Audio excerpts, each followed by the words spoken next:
Okay. Well, yeah, that was super tiny, but I'm also not that huge, so maybe... Bad guy Omega has to immediately cough after he turns on the microphone. I don't know, maybe we'll just be quieter. Who knows? If the sound level's even, I guess it's not a huge problem, right? Audience, do you know about that? Anyway, hey, this episode is brought to you by our patrons, like Ihagamics, Qua, Jeremy Vasquez, Kylie Denton, and Esther Flores. And if you like what we do and want to see us do more, you should consider supporting us on Patreon. You'll get access to episodes early and lots of other goodies, and it'll really help us out. And thanks for your support, everybody. Thank you. So, Okay, so I just, fucked with my mic settings more. Am I louder? Yeah, you're better. I think we're about even now. That should be good. Okay, cool. Yeah, I went and checked my microphone for some odd reason. The volume was down to half. I was like, why? No, my mic gain. On my Windows anyway, my mic is actually set super low, but I think that's because otherwise I'd be super loud.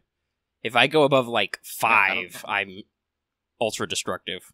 I can, be across the room and yell at you and you'd hear me. No. Let's not yell. All right. That's always the thing I have when I'm running games and I'm like, normally I would yell, but I don't want to hurt anybody's ears. I'm gonna stage yell. The fucking struggle, yo. The fucking struggle.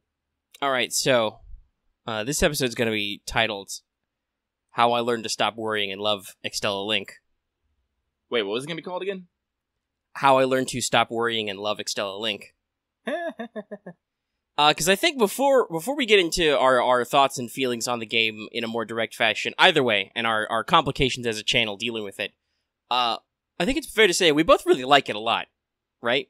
Yeah, I'm gonna, I really like it, the gameplay aspect of it, especially. Mm-hmm. The gameplay's super fun. I know I definitely haven't played as much as you, because it's been a few days since I played last two, but I've made it a point of flipping through several different characters. Oh yeah, and trying out all their different movesets. Everybody plays pretty good. There are a couple characters where I'm like, maybe I haven't cottoned on to my ideal version of their combo strings, but usually those characters still have great skills too. So the mechanics and stuff are all really good. So do we want to talk about the game first and all that stuff, or do we want to talk about the issues surrounding the game's release first? I don't know, Lucky, are you a good news or bad news kind of person? No, I'm usually bad news first kind of person. Alright, so let's talk about the channel's difficulties with Extella Link, and also talk a little bit about the concept of fair use. So, fair use is an interesting thing. We'll start there a little bit to just introduce the concept, but this is mostly there are other countries who are influenced by our style, but it's mostly a law in the US that, basically to prevent, or to say that there are certain limitations and exceptions to the copyright law.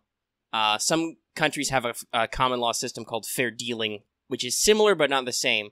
And fair use is a really recent concept that's been pushed in the last, couple of decades, since about the 90s.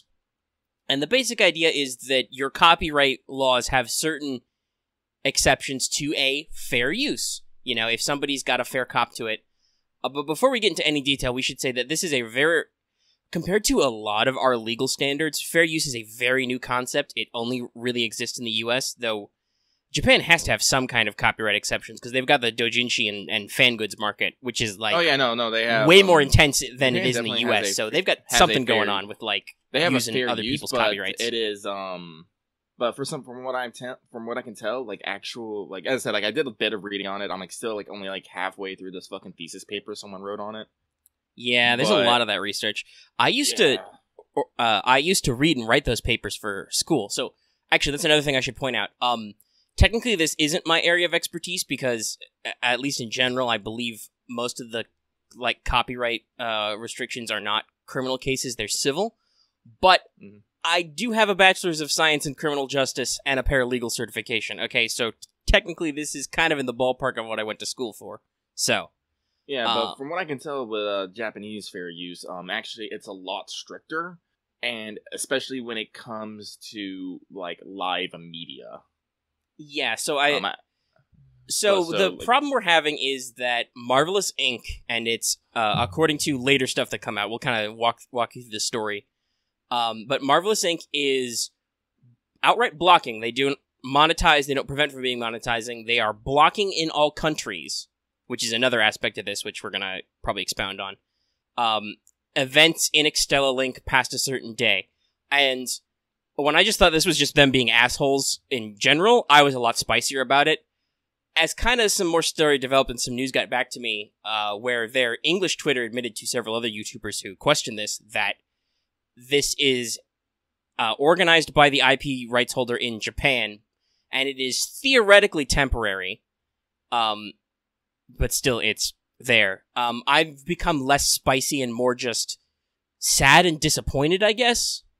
I'm not angry, I'm disappointed. Yeah, so the crux of the thing here is that when we go to protest this block on YouTube, YouTube allows you to cite fair use, and when you try to appeal the process, which we haven't gone through yet because that's like you gotta fill out a form, and like we'll talk about some of the fair use factors in like the 4-prong test in a second, but they want you to actually basically build a legal case without actually building a legal case into why your thing is fair use, and I just don't have the time and effort for that.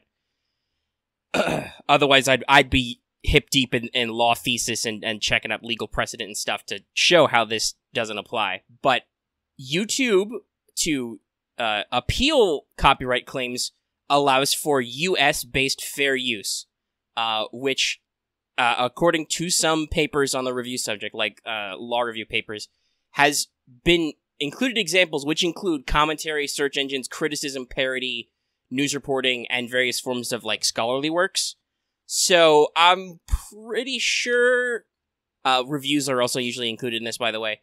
So, I'm pretty sure that Let's Plays are normally covered by this because of the commentary aspect. You are enjoying a piece of media and overlaying your opinions over it, sort of thing, right? Which is why they're usually acceptable. So, the kind of my reaction to this, now that I've learned that this is... While it's a temporary ban, it's still a ban that's in effect for a period of time from the Japanese IP holder, is that this is really unfair, and I think they're not using this system correctly. So, while their regulations may be more strict in their home country, they are placing bans on all countries' viewers, and the YouTube system, at least, seems to allow exception for US-style fair use. So, I'm pretty sure they fall under that aspect. It's just like I said, we don't have the time and effort to, like, work through the legal aspects. And also, YouTube really doesn't want you to appeal. They're like, hey, if you actually click this button and appeal, either your video will get renewed, or your video will get deleted and you'll get a fucking copyright strike. Fuck you for trying. How unhelpful YouTube is an entirely different branch. But yeah, so that's kind of the story of what's been going on there. They don't attempt to audio-visual match any gameplay. No gameplay section has been matched in our videos. But anything that's story, and again, to kind of criticize YouTube, their content ID system is like... I guess it's really good that it can detect the underlying stuff, but like... some of the clips they were like, oh, this is an audio-visual match, you can't show this, are like, you can clearly hear me talking over it. So, yeah, it's just kind of an ugly situation we've got ourselves into that... Like, well, obviously as a creator I can't approve of, but in general I don't, even if I wasn't creating YouTube videos, if I think I said this on our episode of Let's Talk FGO, which we recorded yesterday, if I heard me explain this story to me as an audience member, I'd be a little teed off still. But Lucky, you've been doing some more research on this, so... Alright, so... before I even had to get into the concept of the fair use laws, I tried to get into the headspace of like Marvelous and like why the fuck they decided to do a temporary ban. And this actually got me on a long fucking rabbit hole on stream culture in general. So, like as I said, there's two sides to every story, and when it comes to this temporary blocking, I'm actually kind of on the side for Marvelous for this. But the thing I don't agree with is how they basically delivered the whole thing. Yeah, I think that's another point that, like, especially talking to you about this, my opinion has kind of been mellowing out. Like, if you in the first couple of days, if you were on Twitter or on Discord, you heard me at maximum spice. Yeah. But as we've kind of talked about this, like for Kingdom Hearts story so far in 3, they have a little notice about streaming, and they say, hey, don't, you're not allowed to stream this in a commercial context, and no matter what context, you're not allowed to stream this just to listen to the music. And I was like, okay, I won't bother trying to stream this for the channel or anything. Like, I could, but whatever, I'll just enjoy it on my own. Yeah. So, but because Link has a little license thing on its menu, and I read it to double check, and I didn't see anything about not streaming or recording or anything. Yeah, no, that's the thing. So, because I had to, I broke down what, streaming culture and Let's Play culture is, and how that affects, the game industry. Because, basically, this is what happens. A person buys a product. They now own that product. They then take that product, turn it around, with a bit of clever editing, and then make a profit from them themselves, usually through platforms or ad revenue. None of that additional profit goes back to the developer. They get no kickback. Now, depending on the audience, when they now see that edited product, this may now influence future purchasing decisions. For an example, I think the developers behind Subnautica, a game we've talked about a lot, have actually directly thanked Jacksepticeye and Markiplier for saving their game. Yeah, no. It's happened. Because, but there's also been instances when developers have asked streamers to not show their game. And this is the case with Toby Fox in Undertale. He says there was also another... I don't remember the name, but there was another game that was about a struggle with cancer or something. It was a very personal story the developer did, and they were like, please don't stream my game. Because it was this is a deeply personal story for you. Yeah. And so, there's both sides. But here's the thing. I've noticed, in general over, the more you watch of a particular game, particularly a game with a story, the less likely you are to buy it for yourself. And this can be actually an interesting concept. So, real quick, I want to run down what the 4 prongs of fair use are, the fair use test. Go for it. So, there's the purpose and character of the use, which is basically you have to see if the word that's usually used is transformative. Mm-hmm. But the purpose and character of your use of the copyrighted material has to be or is hopefully intended to advance the arts or the scholarship and kind of work and develop something. Which, like I said, I think normally Let's Plays type of commentary is covered by, because you're adding something to your experience. No video game gameplay-wise plays exactly the same, and obviously, depending on what you're doing, you will mix in commentary about the game, commentary about your life, other shit in there, Mm-hmm. So, yeah, it's usually considered a transformative thing, but that's one of the big uses. Now, I've mentioned this before, that fair use is very weird, because... Mm-hmm. Sometimes whether or not something is a commercial or non-commercial use matters, but other times judges have decided it doesn't. So, like we said, there's not a lot of precedent yet that's nailed down. So yeah, as I said, this is the problem I was having with looking into this stuff. Is literally it goes all directions that it fucking wants to, and I'm just like, what? So number 2 is the nature of the copyrighted work. I haven't been able to find a lot of scholarship about what this contoots, but it's the argument. There is an argument that copyright protection doesn't matter based on the artistic quality or merit of the work, but certain aspects of the work, like whether or not it's fictional or non-fictional, depends. Facts and ideas are not protected by copyright, obviously, and there's some other stuff that kind of talks about how who can own what and publish what, but this is a gray area I don't find clearly defined. So I don't necessarily know how that works. I think the idea here would be that, the best argument would be that because at least gameplay is interactive and non-static, you probably can't claim to own copyright footage of gameplay footage, because that's not unique to you. The person playing the game creates that, which is probably why Marvelous hasn't tried to content ID gameplay, because it's physically impossible for them to do so. Yeah, they would have to literally find every possible graphical position of every character in every single frame, right? It just wouldn't work. No. Third is the amount and substantiability, so that's, how much is used. But again, this is one of those things that's really confusing. Using most or all of a work doesn't bar finding a fair use. It just means that you can make less of an argument about it. There's a discussion about you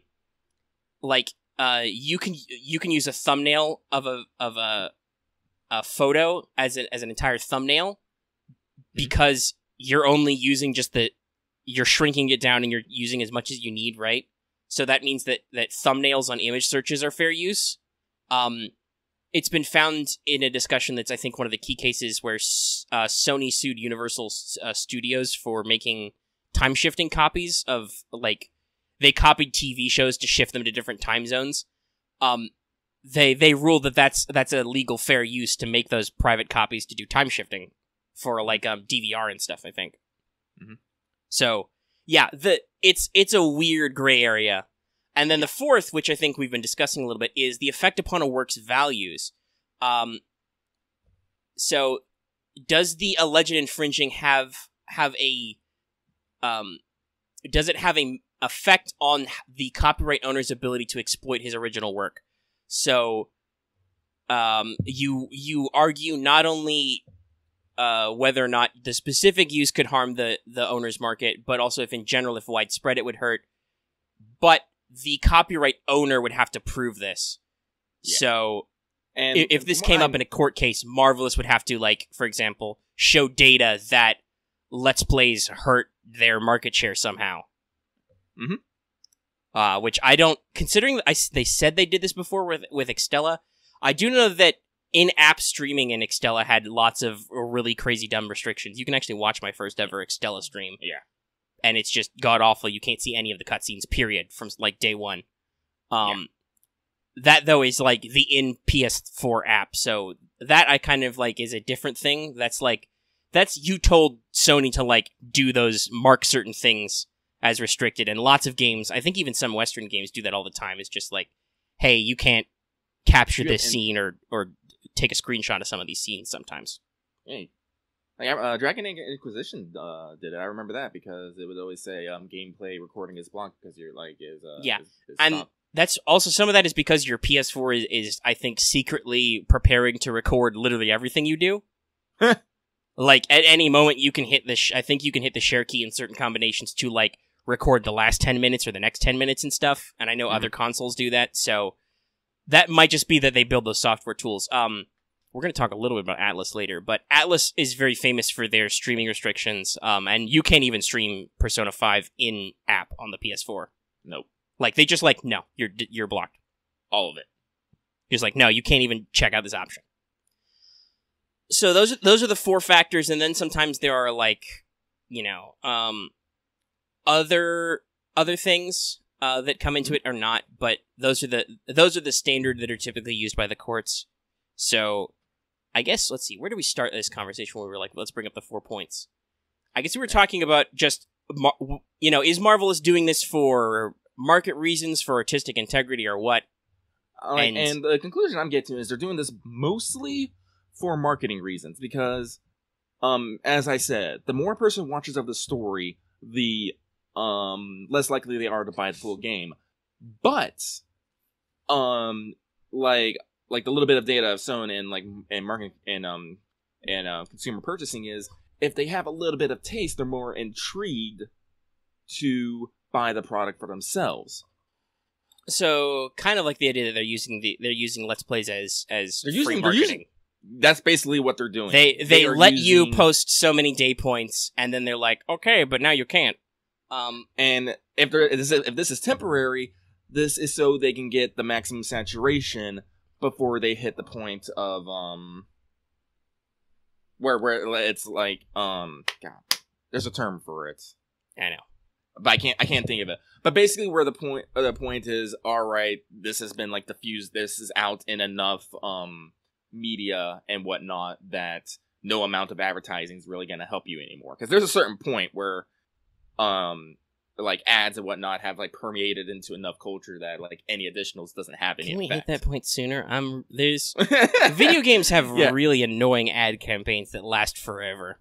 Yeah, but so again, because as I said, stream culture is literally a system that lets people make money off a game they bought. And depending on the streamer in question, can generally turn a much bigger profit off of it. So, like on one hand, I'm like, Marvel, this is kind of a dick move you're doing. It's kind of brilliant, but it's still fucking dick move. Yeah, like I said, I think if they told me they were not interested in it, I would have not posted anything yet. I would have just archived the footage. And that's like the major I suppose though that's why they didn't, because that means I might have not bought the game at launch right away. Who knows? Like that's something I don't like quite get. Because, like I said, if they explained it from the beginning, streamers would be able to formulate a plan around it. Mm-hmm. Basically say, all right, I'm going to stream these 3 days, and then I'll let my people know that whenever this ban is gone, I'll do the rest. And heck, if they wanted to, like, actually let me know a date, I would hold on to it. It's just... Yeah, so, like, as I said, like, I can't fault them for the idea of what they're doing, but the process of how they're carrying out is completely wrong. Again, yeah, the concept of limiting maybe how much you want people to show or not wanting people to show anything as an idea that has merit, right? Yeah, as I said, but here's the thing. It's what I like to call theory and application.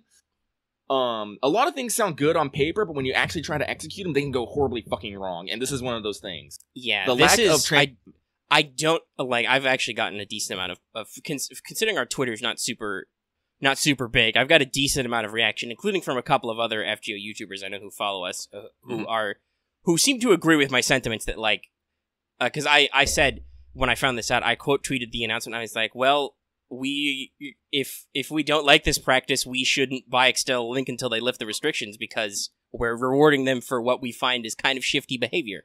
Which is the unfortunate nature of the business world, right? Like, the moment you let them get away with something, and by get away with something, you give them money, they're going to be like, it worked! We're going to do it forever until somebody complains. We'll see with P5R, which I'm sure we'll talk about a little bit, whether or not Atlas has different opinions when that drops, but I think they stuck to their guns for quite a while. Yeah, I have like I think a concluding thought about this, but if you want to talk about more of the research you did, Lucky, go ahead. Oh no, like I've gotten to some point, because as I said, with the Marvelous side, like I said, I'm okay with the decision to cut content. I think it's honestly a good compromise, as long as this ban is actually temporary.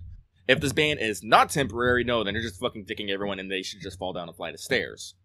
Yeah, so for me, I think there's two prongs to this. Like we already, well, maybe three, because we already talked about the one where I'm like, if you're just transparent and open with me, I'll figure out a thing, right? Like, reviewers do this all the time. You slip them an early coffee, but they agree to the NDA agreement and are like, okay, there's a cutoff date. We can't say anything until the press blackout lifts. Like, I'll agree to that. You know, if you guys want the free advertising, like, just let me know ahead of time. I'll play ball, because the current problem we have is that, like, people are actually super excited into the series, and I don't know 2 weeks from now if they're going to be as into it.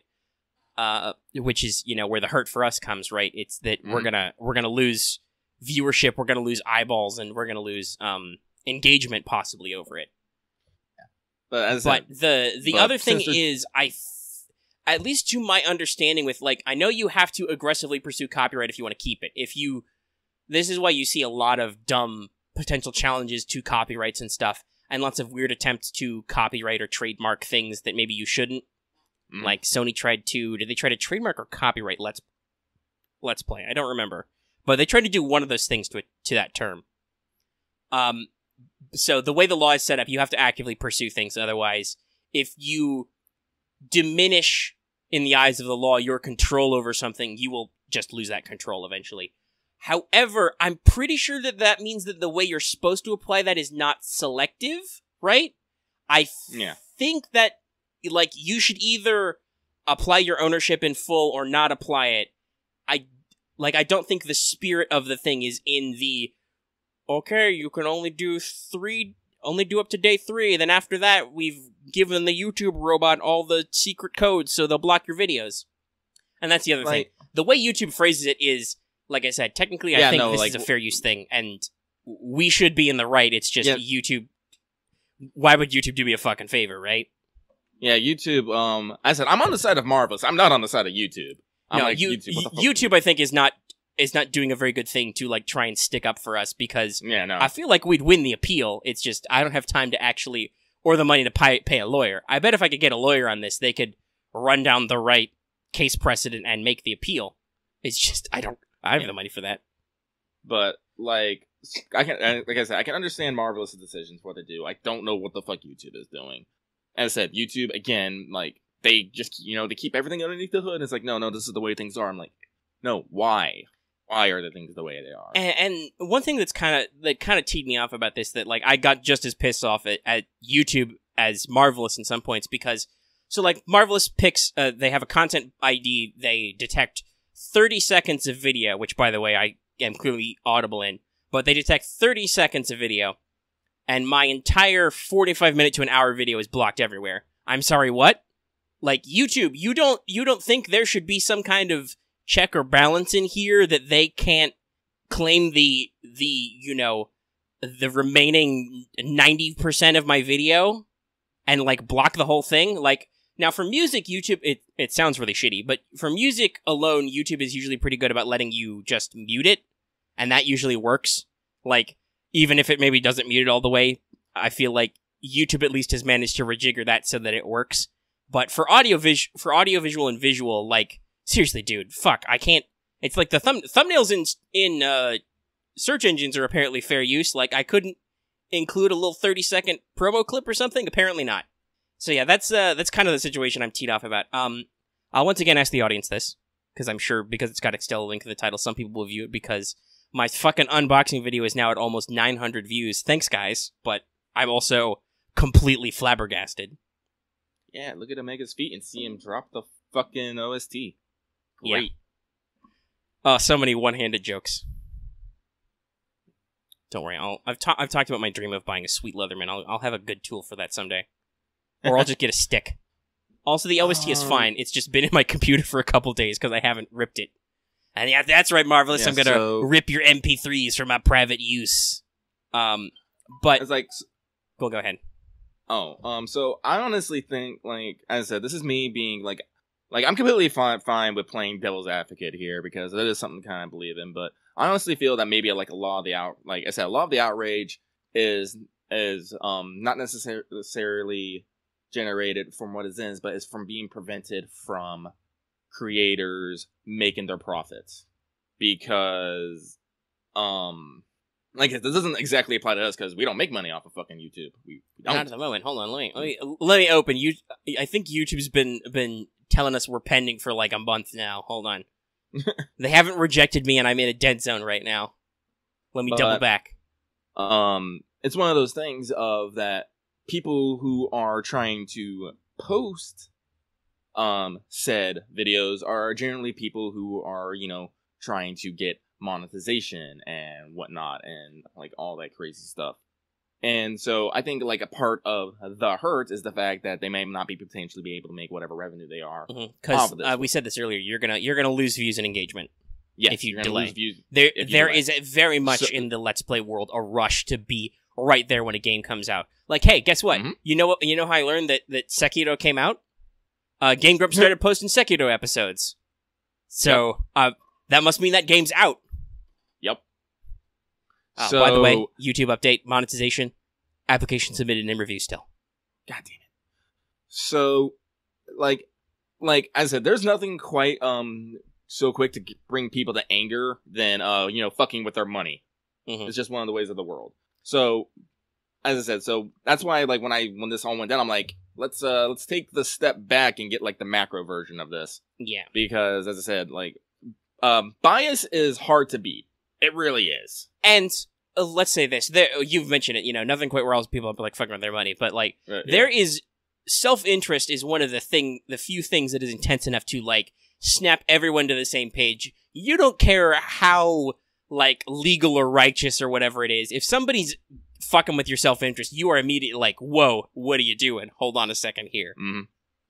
And like, even though we're not making money in this, we are still trying to gather views in a community. Right, here, because we probably don't get to make money on YouTube until we keep being a certain size. Once again, that's a YouTube problem. YouTube's kind of a clusterfuck at times. Yeah. So they try to tell us that your size doesn't matter, but the size of your channel totally matters. I know people with big channels who have, like, YouTube representatives they talk to. We don't get that.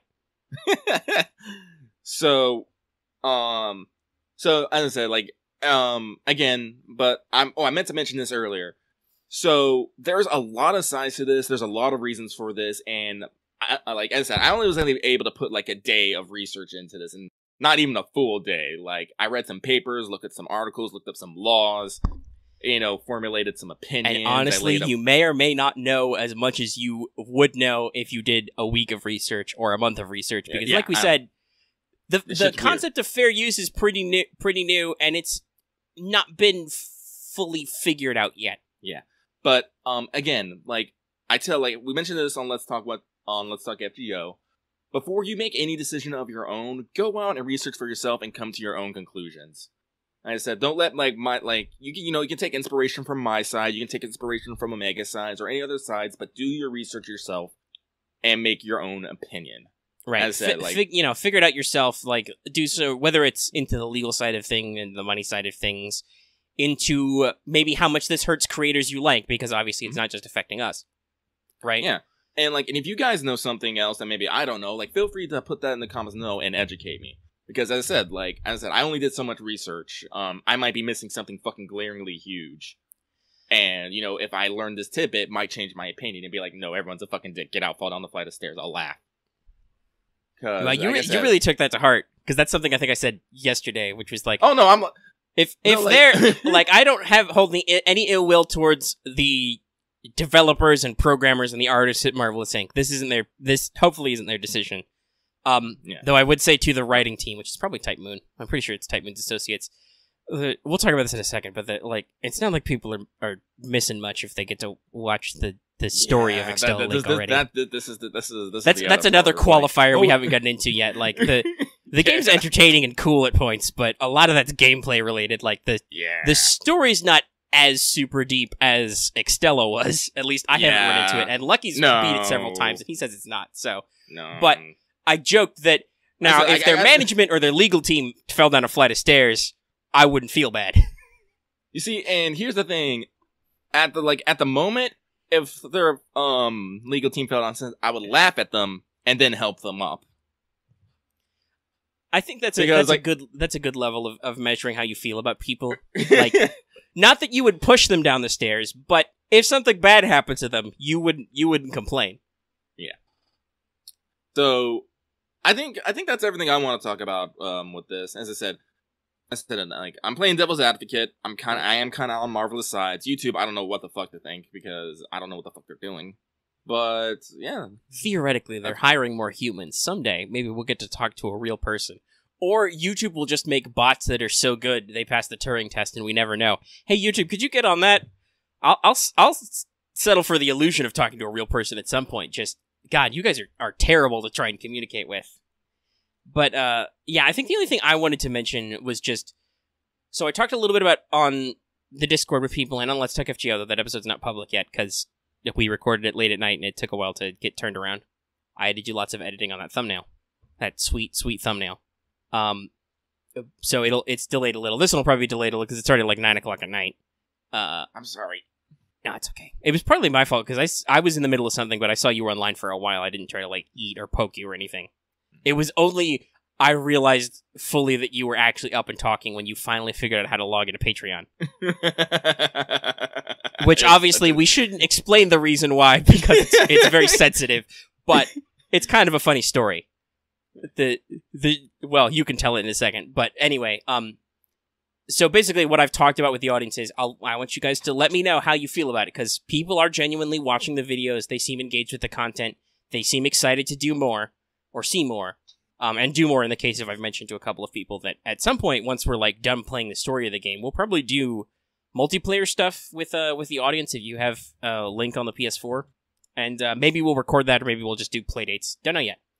Don't know. But audience, you tell me what you would prefer. Would you prefer that I keep doing this quote-unquote blind, and I do the videos kind of at my own pace, kind of slowly over the next couple of weeks, and then whenever the ban is lifted, which hopefully I'll know because I've got one video still uploaded that's blocked right now, I just, go ahead and, let them rip and slowly post them up.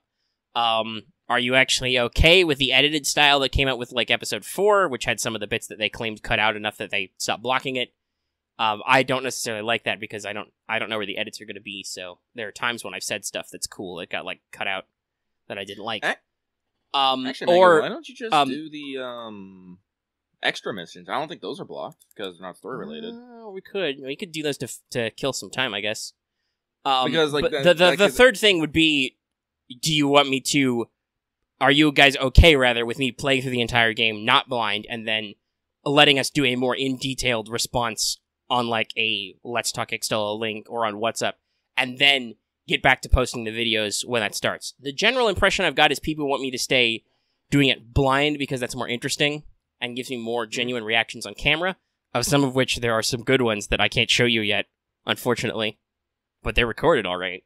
And yeah, just in general, give me that feedback. And yeah, I guess I can check if the EX missions are okay to post for the time being. Yeah, because all the EX missions, either they're like a little original story, or they're basically just a little bit harder maps of in-game maps. Yeah, but like do they if they're for in-game maps, do they post the story of that at all, or is it standalone? No, it's standalone. Okay. So hopefully that's okay. I can try and record some of those some of the time. Not tonight, because I gotta render this video. I definitely say you should record the very first EX mission. Have you already done it? No, I haven't done any EX missions. Okay, you need to do the first EX mission because it's literally called the Terrible Idols festival or concert. It's basically Liz and Nero trying to hold an idol concert both at the same time, and you're trying to stop them. Neat. Okay, I'll check them out, and I'll record some of those. Like, and we'll see if it's a problem, I guess. Because honestly, that was like it's one of my favorite missions because it's fucking hilarious. Well, now that we're 30 minutes in, let's just jump into talking about Extella Link. Okay, so upgrade. I would say on 99% of the fronts, it's a goddamn upgrade, and it's an amazing upgrade. So graphics are better, the models are better, the maps are more complex and detailed. Also, the maps are more understandable and visible. This is a complaint you will hear me talk about constantly through our Extella playthrough, where I'm trying to look at the map and I'm like, is there a Noble Phantasm box in this square, or what the fuck is going? Like, I can't ever tell what the fuck I'm doing in the minimap. Mm-hmm. This one you can. What I can tell, the maps are. I don't know. Like I said, I didn't go back and play Extella to get a perfect comparison, but I think the maps in Extella Link are actually tile set based instead of actually just being one map. No, they just have a bunch of map pieces that they will put down and connect together. I'd have to double check, but they're both recorded. I think the two maps I did in the Millennium Capital were technically shaped differently. Yeah. And so they'll use different things. And if I remember correctly, in Stella, no, it was just one fucking map. No, every map was identical every time you played it. Yeah. So I thought that was really cool. It's just depending on what story you were on, you would do different objectives at different cells. Yeah. And then when you did side stories, some of those would be the exact same mission. As you can hear me dreadfully complain about in Medusa's side story, where the boss level is you have to beat the Gawain map, and I'm like, no. Hey, though, speaking of those maps, another improvement, your AI buddies actually do shit. They're not just subtle roadblocks which keep enemy servants from advancing for a certain amount of time. They can actually beat people up. It's not unheard of to see them, when they're advancing or defending, defeat an enemy boss, like a shadow servant or foe servant, and actually claim territories for you while you're off doing other shit. No, it's actually really great. Like, the only time you need to actually go and assist your allies is on their bar, it says, struggling. Yes, and that's usually a story prompt, and I actually lost a mission because I took for granted how good they were after, 4 maps. And it's like they're not fucking, they ain't gonna, beat the map for you, but they are very good support. And speaking of like objectives, here's something that I found fucking amazing is the master. I'm just gonna call them Hakuno because that's canon. Yeah, it's Hakuno, and in fact in External Link it's your default name. Yeah, it's your default name. Hakuno is actually on the map. Like, unfortunately, Hakuno has like lead in their shoes and can't move. I'm like, hey, boss, and or me, depending on how this works. Could you move like 5 feet to the left so you stop getting blown up by that cannon? No. Okay, I guess I'll go take care of it. I don't know, but have you seen like Hakuno is like literally in this bubble and he got all the fucking. Yeah, I say he because I play male. Yeah. I play male Hakuno. But has the bubble. He has all the actually, AR this is a screens. very interesting discussion. Before I started playing Extella, I did a little bit of research, and it was my understanding that the general conclusion of the fan base is that Girl Hakuno is Kino and the best. So that's what I picked, and I've stuck with that. But hey, there's another weird improvement. The master's actually voiced now. Hakuno actually talks to you. I'm assuming using their Last Encore VAs, who I don't know who represented them before because I feel like they didn't talk. They definitely didn't talk in regular Extella, so I assume they didn't talk in, like, Extra or CCC. Yeah. If they did, let us know. But bless Wada Arco for amazing character designs. Male Hakuno is tactical as fuck. He has pouches for days, and I fucking love it. Mm-hmm. Female Hakuno is not quite so much. She seems a little bit more fashionable, but that's definitely she does have a knife though, strapped to her leg. Also, she's wearing tactical shorts, not underwear under the skirt. You can tell. Otherwise, we'd have a problem. So I actually thought that was really cool, and it's actually interesting because you can lose your commander and stuff. But on this, if you are like fighting in the same field as the master, you actually get like bonuses and like a buff. It's like, kind of cool. Same if you team up with buddies, you can do like the link state. It's a lot of fun to do a rush attack on an enemy and get like 3 guys in there slapping them. Yeah, so the link system, like, we're gonna talk. I guess we can talk about gameplay a little bit. Yeah. So active skills is a new thing, which they basically, amazing. Other than I think heavy and light attack buttons, and maybe I guess jump, they've basically rebuilt your entire command map. No, Moondrive is still circle. Well, yeah, I guess it's still circle, but what Moondrive does and how it works has changed. And now, for instance, when you're in Moondrive, you have drive skill. Also, I think you don't do Moon Crux anymore, right? Yeah, no. Yeah, because that was only special for the heroines.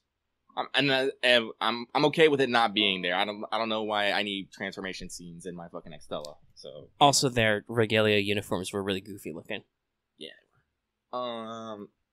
But I think Nero just has bad costume choices. I got the complimentary outfit from like the previous game, and I immediately am like, nope. I didn't like that one either. Didn't like that in the first place. Oh no, I like her idol costume though. But it's actually funny. I took Charlemagne into the idol concert one, and Nero's though, and Nero and Charlemagne comments on how bad Nero's taste in clothes on, and Nero gets real mad. It's kind of great. But as I say, you start with like your basic and heavy commands, and like unlike Extella, you just get them all from the fucking start. Yeah, I think you have your full combo list. Yeah. And as you level, instead you unlock active skills. You get like, I want to say between like 6 or 7, and I think you get a full 8 because you only have 4 at a time. You have 4 slots. Yeah. I don't know. I also think it might be different between fucking servants. Yeah, I don't know. I haven't max leveled everybody, so I don't know for sure. Yeah. But, and they're all, like, interesting attacks, and they're all, different types of attacks. Like, you'll have area attack, burst attacks, rush attacks, close range, long range, all these, different qualifiers. And this is interesting because this is something that they went, like, balls deep on. Depending on the servant you're using, like, their, class container, will actually power up certain types of skills. Like, Saber will power up close range skills, Archer will power up long range, Lancer powers up... I can't remember. I think Rush, Caster is Burst... Or is Rider Rush and Lancer something else? I don't know. I don't know, but it's like one of those things, like, depending on what class you are, you can get a bonus to that, and you can stack this bonus by actually, a couple ways. You can either use Imperial Privilege, which is now its own skill, like for whatever it's an install class. Skill. It's an install skill. or you can go into link state with other servants, and then you'll start basically sharing bonuses. Mm-hmm. And the game will let you know what active skills are quote unquote class skills with a little icon. Yeah. Yep. And as I said, it's gotten real. It's got real. I mean, because each of those skills, when you unlock them, actually have 5 levels to them. And basically, as you level, these skills will keep getting more and more powerful. And it's like real good. Like I can't express that enough. Like it's fucking amazing. And it's fluid too. Like it's quite easy to like run in, throw down some like light attacks, switch into a heavy attack. Boom, yeah, heavy's usually your finisher. Yeah, but some of them you can use to set up more combos. Yep. Like then like go into like throw a couple active skills, go into moon drive, run around, like beat up people through, do your moon skill, and then finish it off with a giant noble phantasm. I have like wrecked so much shit. Actually, it's another good point. Like noble phantasms are way easier to use. There's a trophy for it, but you can easily noble phantasm twice in a stage. It's a bond quest sometimes. Yeah. And like here's the thing, so basically how they did it in Extella is you had to run around and collect phantasm circuits. You had to collect exactly 3. And if, depending on what map you were on, some of them you could not collect all 3 unless you were playing on normal or higher, because you needed to cancel the enemy's noble phantasm to get them to drop the 3rd circuit. And if you're playing on easy, for instance, they literally would not ever noble phantasm. Nope. So now how it is when you are in Moon, which is activated when you kill a bunch of enemies and collect their mana. Now, when you're in Moondrive mode and you kill a bunch of enemies, you start collecting a mana for your Noble Phantasm. With like the right amount of skills and like you know, a good enemy density, like 2 Moondrives and you can fill the bar. Mm-hmm. Like I think, and there still are Noble Phantasm chests on the map. It's just they're usually like 30 to 50%. Oh no, actually, I've noticed this. Oh, actually, no, there's one that's 100% too. Yeah, no, there's always 2 on minimum 2 on the map, and every time, like every single time I've opened them, one is always a 1 chip, which gives you 35, and the second is 3 chips, which just puts you to full, like automatically. Mm-hmm. Like, and I assume because, well, maybe not, but Mystic codes are a lot more expanded in this one. For instance, I have used a Mystic code that gives you 2 uses of just instant Moondrive. Regardless of what your gauge is, you tap the button, Hakuno does a Mystic code, you just go into Moondrive mode. Boom! I assume that there are others which have similar effects. So that's great. Oh yeah, and thanks to this game's fucking gallery, I actually finally learned that because when servants basically install a Phantasm circuit, it basically it's what turns the anti-personnel Noble Phantasm into an anti-army Noble Phantasm. That's why I think that's been mentioned in the first one, but I think it was like a rando tooltip. Yeah, no. And or maybe you didn't actually read the glossary. Yeah. But no, yeah, like so that's why everybody has an AoE Noble Phantasm, because that's what the circuit does, is it allows you to turn your normal attacks into anti-army regardless of whether or not you actually have an anti-army Noble Phantasm. Which some people do by default, but like Astafo's a lot of fun. Yeah, like Ku and Tamamo. No, they don't have anti-army, but I think throwing Gaebulg is anti-army.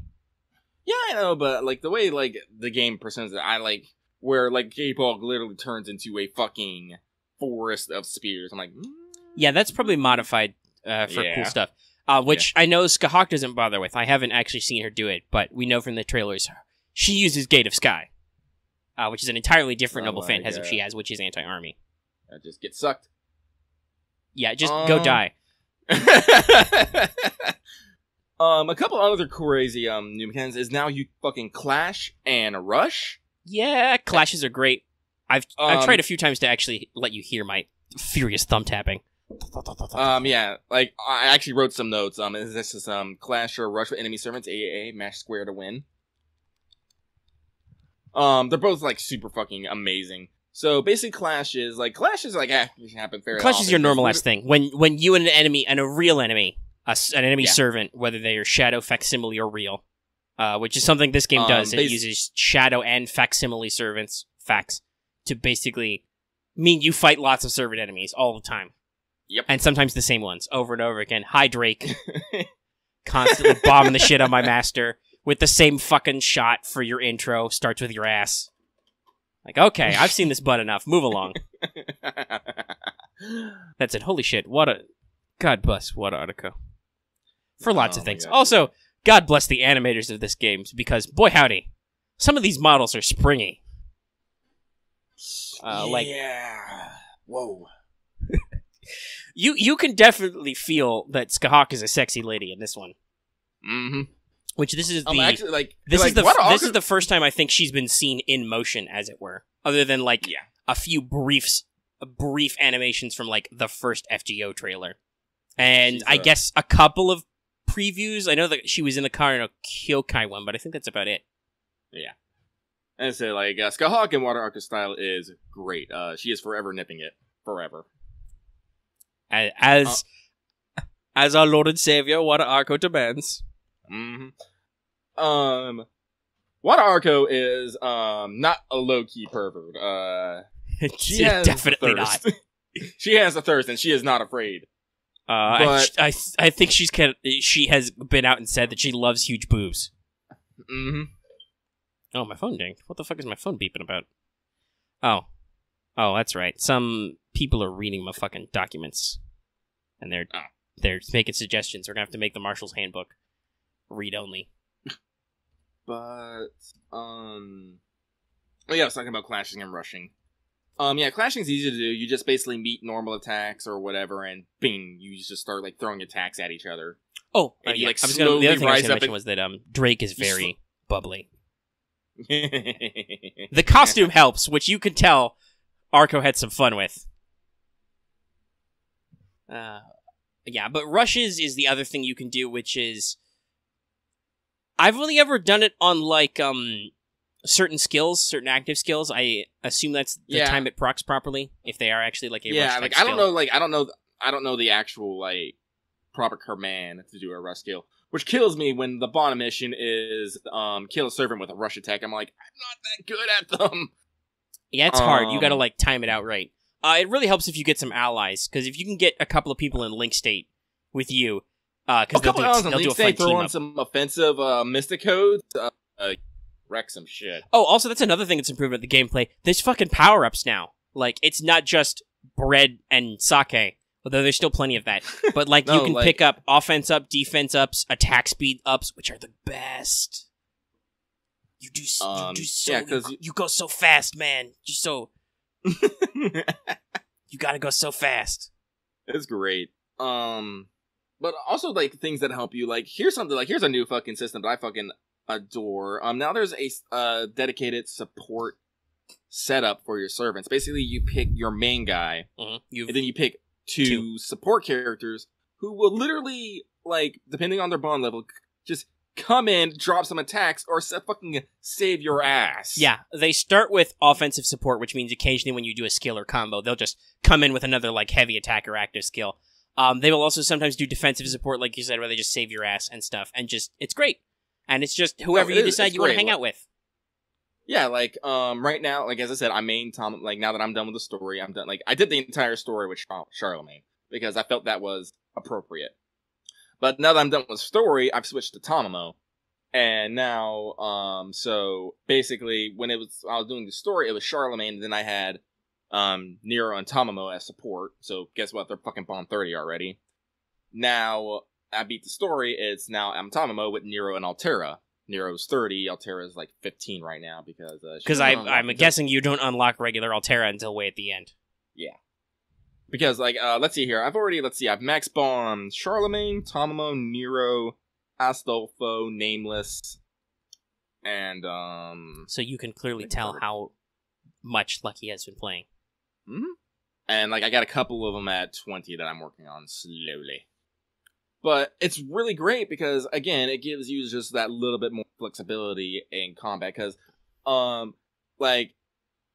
as much as you can combo lock other characters, they can just as easily con like you. Yeah, fucking Gills has wrecked my shit a couple times. Yeah, Gills. I've noticed it most with Gills and Lancelot.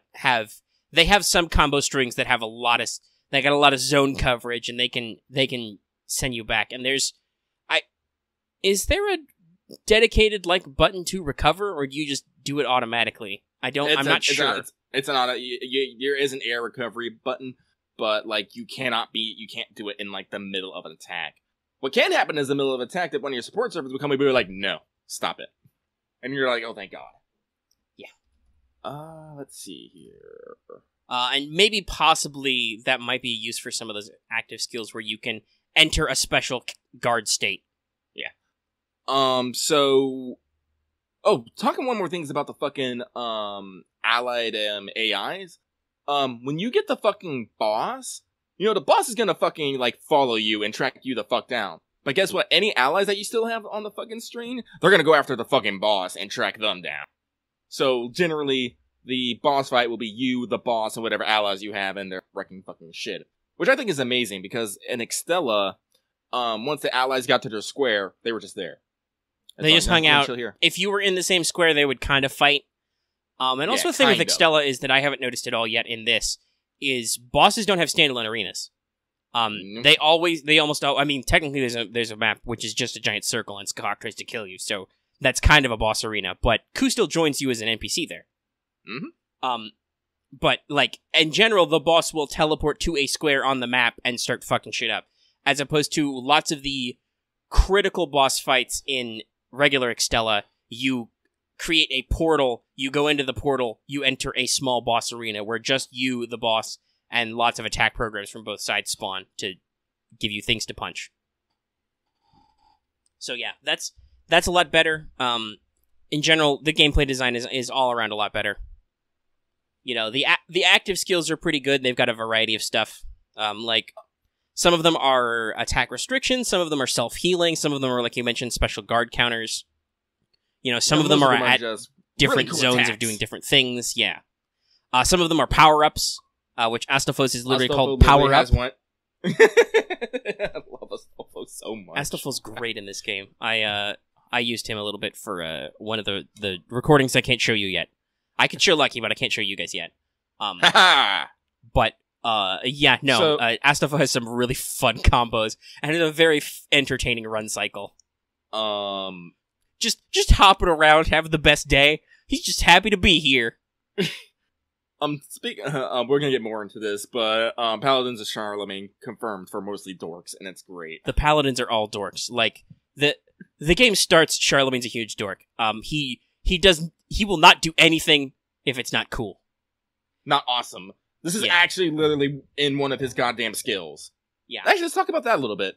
I don't remember if skills actually played a part in Extella, but they sure as hell do in this one.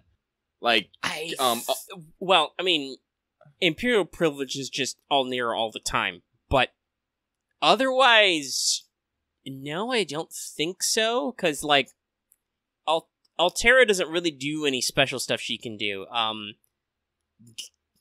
Gil mostly just goes into his fucking Gate of Babylon for nonsense. I don't think anybody really, like, mystic codes matter, and spells basically, but I don't think your skills actually come up in the story of Extella. Yeah.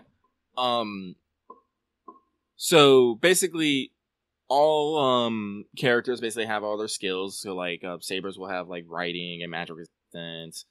Archers have like their independent action.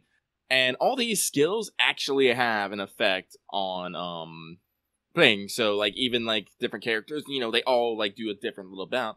And then their install skills will add stuff on top of that. Yeah, install skills let you basically customize stuff. Most of them are the same as they were from Extella, so you've got like Hero Slayer, more damage against servants. Collector means more drops. Golden Rule means more QP. I have Golden Rule equipped a lot because, hey, here's another fun gameplay addition. The Money is Power system is available from day one, second one, and it is invaluable because, you want to use a different servant for a map? Just buy him up. Push him to the next level. That's how I got trophies for beating Karna with Ajuna, for beating Iskander with Darius. That's how I'm gonna beat Arthur with Lancelot. But there's it's good shit, yo. Yeah, but there's some of them I think are new or different. So like Yeah, there's the Yeah. do more damage to enemies who are fire element, occasionally do extra fire element damage, etc. But there's like, I don't think I remember clairvoyance as increase attack range before. I don't remember wisdom and desperation or territory creation either. No, territory creation is new. Also, improves your damage while you're in your own sectors. Yeah, wisdom and desperation increases your damage in enemy sectors.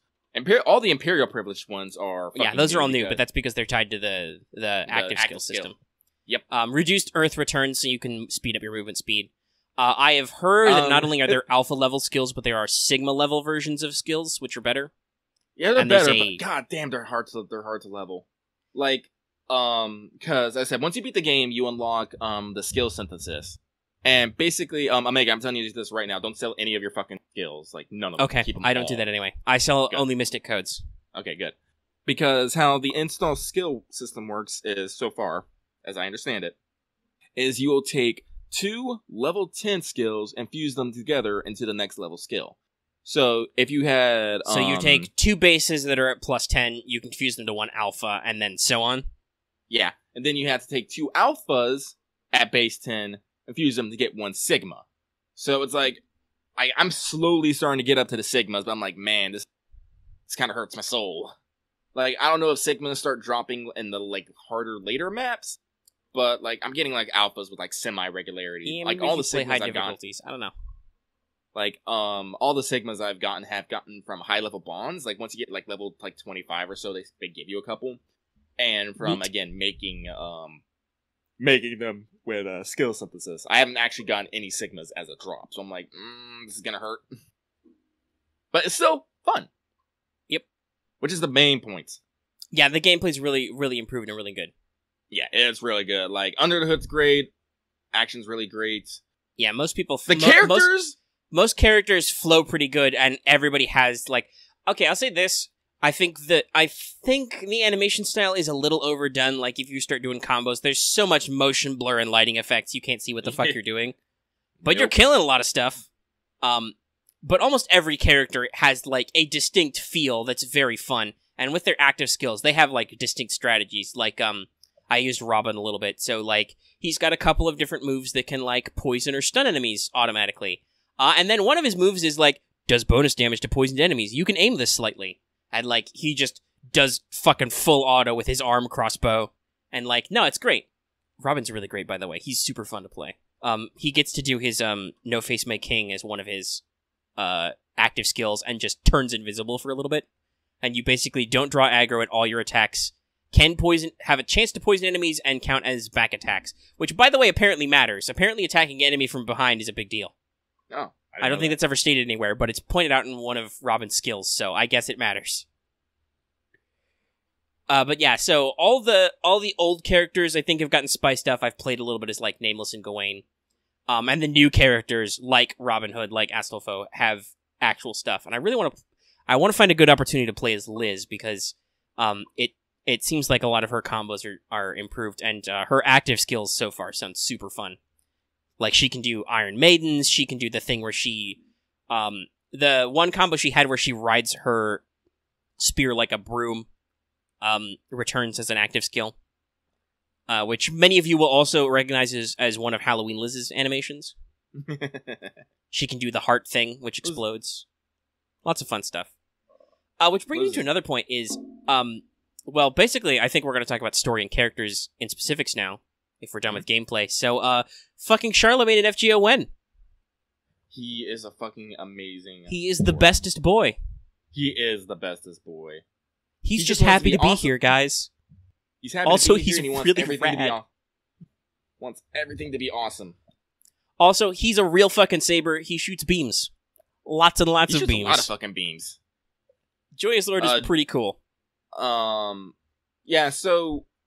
And here's the great thing, it's honestly, like, you look at his, skills and stats, he's already, like, his active and passive skills are already, like, determined from the fucking, outset.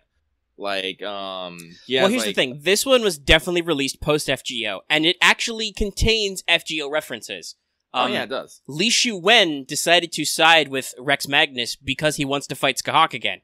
He doesn't, like, come out and say it, but Skahawk's on Rex Magnus' side, and he says, I want to fight that woman again. And I even say this in the Let's Play. Holy shit, he's referencing the America chapter. Wow. Maybe one of the people that had writing Extella Link was in that. Was the writer for that. I don't know. There's actually a couple other references, but the term foreigner gets brought up. Capital F foreigner. Mm-hmm. I've seen that screen cap. Yeah. About especially with type moon work. If something's capitalized, it's fucking important. But going back to Charlemagne, his passive skills are just the standard magic resistance and writing, but his quote unquote active skills is he has Emperor of Paladins, which is basically a charisma like skill. Wait, no, that's not. It's not a charisma like skill. Or is it? I can't remember. It's something like that. But it's Emperor of Paladins, Mana Burst Light, and Travel the Path of the King. Travel the Path of the King is fucking hilarious because it works is whenever Charlemagne is doing something he thinks is awesome, he gets more power. Anytime he's doing something that he doesn't think is awesome, he gets weaker. And whatever the scale of awesome is only on like Charlemagne's personal meter. I'm like, this boy. So, you have a NP battery, you have a Mana Burst variant, and you have a Charisma variant. Yep. There it is. He's got a kit. I said, he's got a kit. Make him a fucking, I don't know, AoE. Probably AoE with those beams. Yeah, AoE. I don't know. We want to say Arts or Buster, though. I don't know. They're red and blue. Who knows? It's a fucking rainbow. And he has, writing A wouldn't be a big deal. Lots of Sabers do that, and they have, one quick card, so that'd be pretty common. Yeah. But, it's real cool. And again, they talk about, I actually took a clip from this from the fucking, it's when Jean and Astolfo are talking about, the other Paladins, and it's like, oh no, usually we had a good time. No one really cared. It's like good times. Like even one guy saw me cross-dressing and was like, oh, you must have been a girl in the past. And it's like, and Jean's like, what the fuck is up with your Paladin Charlemagne? He's all like, what? It was fun. It was funny. Because we may have been heavily influenced by Italian opera writers later. Because here's something that they definitely make a distinction in the game, what I think was actually kind of cool. Technically, I said we're gonna get into a bit of spoilers here, but as I said, Excelling has been out for a while, and and in Japan too. So some people knew this a lot. Yeah, but the final, honestly, I think it was spoiled when the game was even just being released. But the final boss of Extella is also Charlemagne. Well, here's the thing: when Extella did the trailers, they cottoned on to the ruler Rex Magnus is Karl the Great. Yeah. Which is another name for Charlemagne. That's, Charla Magni. Yeah. But the difference is Karl the Great was an actual ruler who, that actually existed in historical. Charlemagne is a fictional character that was embellished by the bards bards, troubadours, minstrels, that turned Karl the Great into this great wandering hero. Right. There are in medieval literature there are three subjects called the matters, which are basically the four cultural pillars. The matter of Rome, which is the Iliad, the Odyssey, the Iliad and the Aeneid more than the Odyssey, but the Aeneid and various associate myths. There's the matter of Britain, which is the Arthurian mythos, and there's the matter of France, which is the I forget what the actual name. Hold on, let me double check where Roland is from. Is it just the Song of Roland? I think it is. Yeah, the Song of Roland is an epic poem. That's where Roland is from, and they're basically the series of epic poems which are the foundation of what's called the Matter of France, which is that whole issue. Which that includes various subject matters which are attached to that. Lots of other epic poems, but of which the Song of Roland is one of them. So that's how big a deal this was from a cultural and folkloric standpoint. Yeah. So the deal is this Charlemagne technically doesn't exist. because the moon cell is wonky and apparently doesn't actually have multiple copies of the same servant. So, like, Charlemagne is this weird fucking existence. Well, Rex Magnus is all like, nah, I am the real king. Ha ha ha ha. I will now assimilate everything. Guys, I'm gonna tell you right off the bat, the Extella Link story is definitely sparse. Like, yeah, I've noticed something in some... There are several sections of dialogue which exist to do nothing. Yeah. They basically just have everybody in your party comments about the situation you're in and how bad it is. I'm like, okay, yeah, So, cool. You guys talked for like 60 seconds straight, nothing happened. Yeah. But the thing it does do is, honestly, I feel like it's because, as I said, they said Extella Link is literally the link between Extella 1 and Extella 2. And this is how I feel it is, because I feel like they're setting some shit up. Like, because, here we go, more spoilers. Apparently, Charlemagne met Altera when she was the fucking corpse of a giant on Earth. And this kind of made a bond with him as, like, Charlemagne, like, found his purpose to, you know, bring peace and unite the world.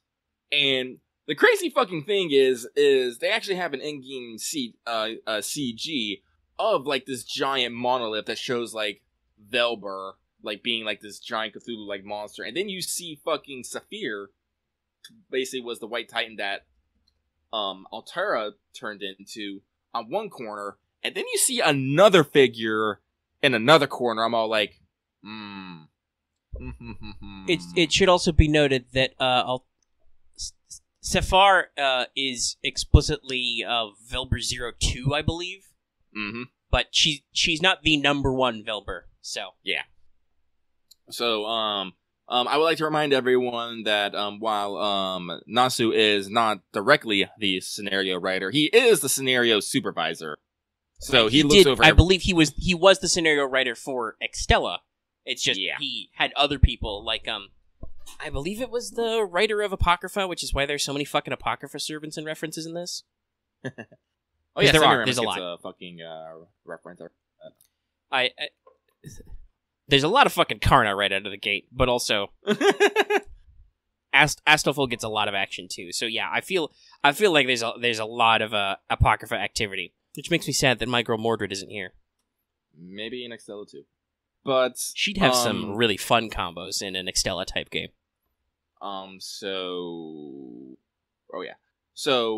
They straight up say that Altera is a foreigner. They probably didn't say in the original Extella because that was technically supposed to come out before even FGO, or they were supposed to come out around the same time. So, like, that concept clearly hadn't been developed in FGO yet. We're going to see that introduced for the first time later this year in English. Mm-hmm. But that's definitely been a thing that you could clearly have thought of especially Moon Altera as. Yeah. Because the Velber are weird aliens that eat civilization from outside our solar system or something. It feels a little weird after all this time that apparently Nasu has, like, I mean, I guess some of the Cthulhu-ish aspects were always there, but usually that was, like, in reference to grounded mythology on Earth, right? Mm-hmm. But, like, if you take into account, like, angel notes, I guess, with, like, the types and, like, there's freakish aliens, super aliens from, like, Venus and Mercury or whatever, but, like, Nasu has suddenly taken a left turn into, like, having a huge space alien boner. And also possibly a boner for huge space aliens. I don't know. We've talked about this before. And Saphir has huge boobs. Like, holy, that model is, woo. Once again, what a Arco working that magic. I'm okay with it. Though, she's obviously still a little bit creepy because her hands are also enormous. Mm-hmm. Well, as I said, I don't get too much because like Passion Lip is precious to me, even with her giant ass fucking head. But giant robot pants. So like they also mentioned, like, here's something that blows my fucking mind that had me something's not right here.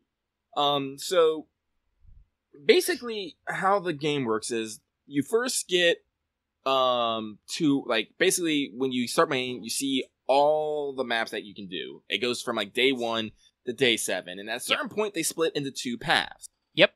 Each ending is slightly different, although each kind of don't amount to dick. Basically, you gather up your allies, you go to Saint Metropolis, I can't remember something where basically they recommend is you fight a giant robot, you win, you get your daughter back, and Charlemagne fucks off. Oh, you spoiled it for me. I didn't know there was gonna be a giant robot. Oh, sorry. That's all right. I was close anyway. Yeah. I know. I'm slow. I really can't complain. I'm fucking slow. And like one of the other reasons why the controversy kind of has set me, besides the obvious well, my audience really fucking likes this, so it's a huge bummer that I can't keep giving it to them. Was also you've really tied this up for me because I really love the game, as you hopefully have seen from the fact that I think, let's see, we've been discussing this for almost an hour. The episode is over an hour. We've been talking about Extella Link specifically for an hour. Getting there. But you've really knotted this up to me that I can't just sit back and enjoy the game now because of this shenanigans. So I haven't been playing it as much as I could be. I've been playing a lot of Ace Combat 7, which we might talk about more. But as I said, in the end, you don't feel like much has really fucking changed. But then it turns out once you've done those two things, then the third route opens up. And this is a spoiler. Wait, what did you say, Omega? I said naturally. That's how the true ending works. Yeah. But here's the thing. How the quote unquote true ending opens up is Archimedes shows up and be all like, hey, yo, man, I got some information for you. And here's the thing. They are very specific about this. They say you have never met Archimedes. So I'm like, Yeah, I've heard some people talking about that. So that's that's weird. Because how would you have a tiny Altera if you didn't meet Archimedes? Exactly. What has happened here? To be fair, there's a shitload of Extella is literally founded on multiple timelines. Mm-hmm. But this is again when we get into the quantum time lock discussion. The only reason one of the things that Archimedes was doing was going back in time before a certain time, jumping between timelines so we can get a certain event. Yeah, to happen before quantum time lock. Quantum time lock, and you pass that point, so those events are locked into place, which means his actions are locked into place. Right. Which means, I guess that makes sense that no matter what happens, all timelines will eventually look like the Velber were defeated and Altera was tinified, because that's the timeline that exists into the future and defies Archimedes, and he stops fucking around. Yeah. And whatever happened to the corrupted Archimedes and the corrupted Liz, I don't fucking know. That's another thing I know people have been talking about, because you just bump into Liz as a rando servant, and she's not corroded and doesn't seem to have any kind of weird opinions or anything going on. Yeah. Nor has Tomo in particular mentioned the maid situation. Yeah. At least to me. Tomo has mentioned Tomo is beside herself because all the servants, basically most of the servants that were fighting with her before were fighting against her, and she's all like, this is where the line Tama mortified comes up. Which, by the way, in Japanese is just Tamamo shock. Yeah. No, she says Dai shock. Tamamo Dai shock. Oh, Tamamo Dai shock. Okay. Big shock. Yeah. First of all, 10/10 recording in the first place, but 11 out of 10 localization. No, they're great. That's why that's the title of the second episode of our Let's Play series. There is one thing that kind of bugs me is when they're using honorifics.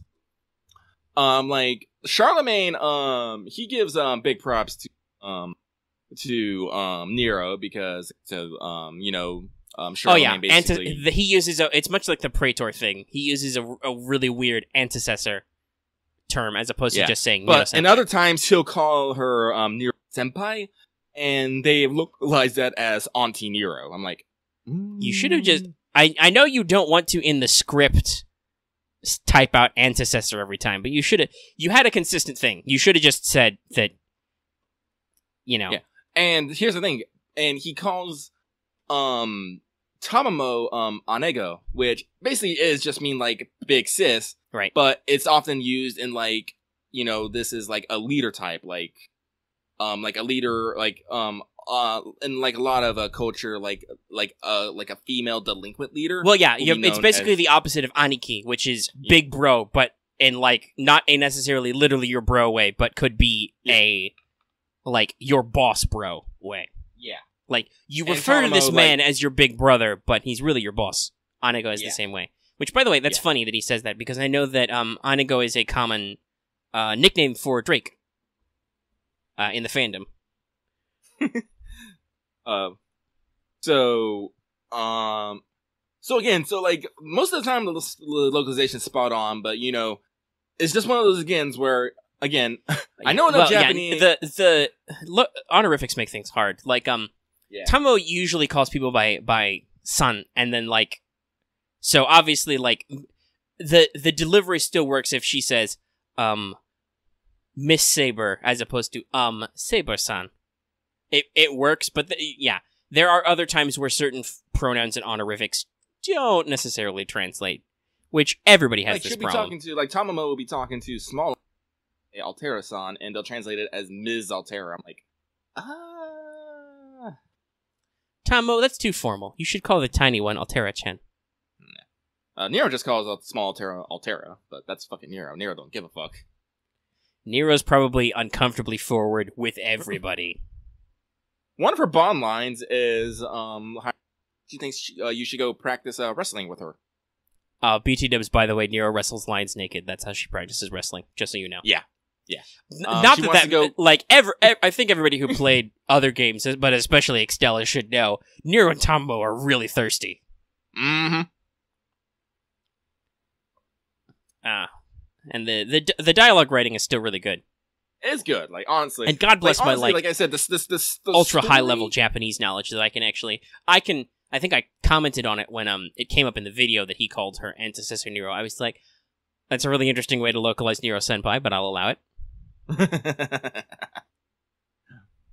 But oh shit, what was I gonna say? So the characters themselves, like their designs, interactions, dialogue, like when they're talking to each other on like on the field, it's kind of fucking funny. Like anytime Charlemagne like meets Astolfo on the field, it's all like, "Oh shit, it's you! Let's fight!" And they're like, "Okay."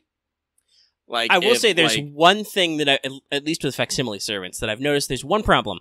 There's no mirror dialogue lines. I fought fake Astolfo as Astolfo, and there was no like, you're me line. I fought a fake Tamamo with my Tamamo. It was actually kind of funny to see the rush, because you just hear her yelling at like ×2. But yeah, no, there's no mirror dialogue. But let's see here. Let's see here. Like, yeah, certain servants, if they meet on the field, will like have like personal things, like Lancer and Nameless. Lancer will literally like Ku will literally be like, "Why the fuck do we eating? I need to kill you now." Let's see here. Charlemagne and Nero have a specific. Charlemagne and Astolfo. I'm gonna assume Charlemagne and Carl do, just because. Almost assuredly. Let's see here. Nero and Tamamo. Darius and Iskander, but it's literally Darius just going Iskander, and then Iskander being all like, "Man, we should just have a drink, but I guess we have to fucking fight." And he's like, and you're like, "Okay." I would also assume that then there must be one for Lancelot and Artorio, which is just.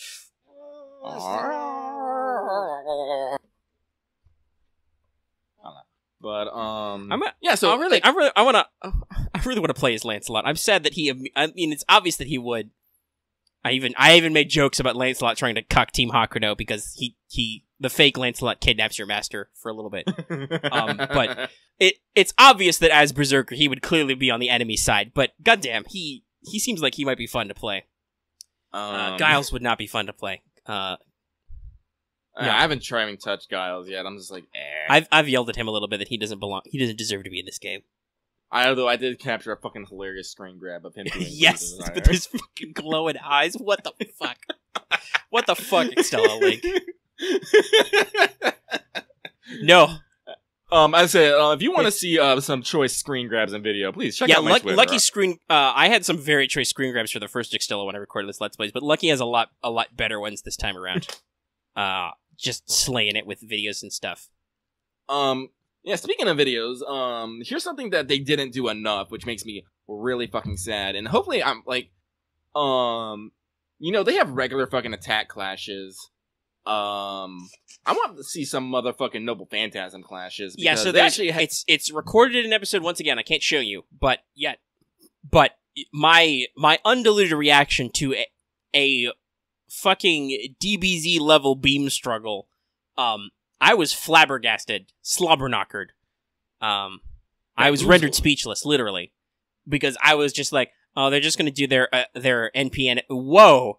This is not just doing the NP animation. Both times it happened. Actually, it's on my Which is interesting because earlier in that stage, Arjuna just does his NP as like an insert. Yeah. So basically, like, there's two animations to this. Which by the way, if you've ever wondered what the fuck is going on with Arjuna's NP, watch the Extella Link version of his NP. That's a lot more telling than his FGO animation. Yeah. Fucking. So the first one is space lasers. Karna is all like, all right, I'm gonna Noble Phantasm Arjuna. Well, this is immediately after he pulls his favorite hero's kill with a stare. God, I love Karna so much. But yeah, he's gonna Vasavi Shakti Arjuna, which is gonna suck for him. And Charlemagne's like, no, and then he fucking joins his order, and they fucking beam struggle. They beam struggle, which is amazing because that means it's literally original animated material. Right, they did not just have, like FGO might do, where they had you do, Karna's NP animation, then Charlemagne's animation. No, Charlemagne has a slightly different variant on his animation, and then there's an actual scene where the assets collide. Mm-hmm. And then after Charlemagne gets blown away and it's like, no! Charlemagne's like, no, I couldn't reach him. And again, Karna's all like, no, I'm gonna actually fucking do this again.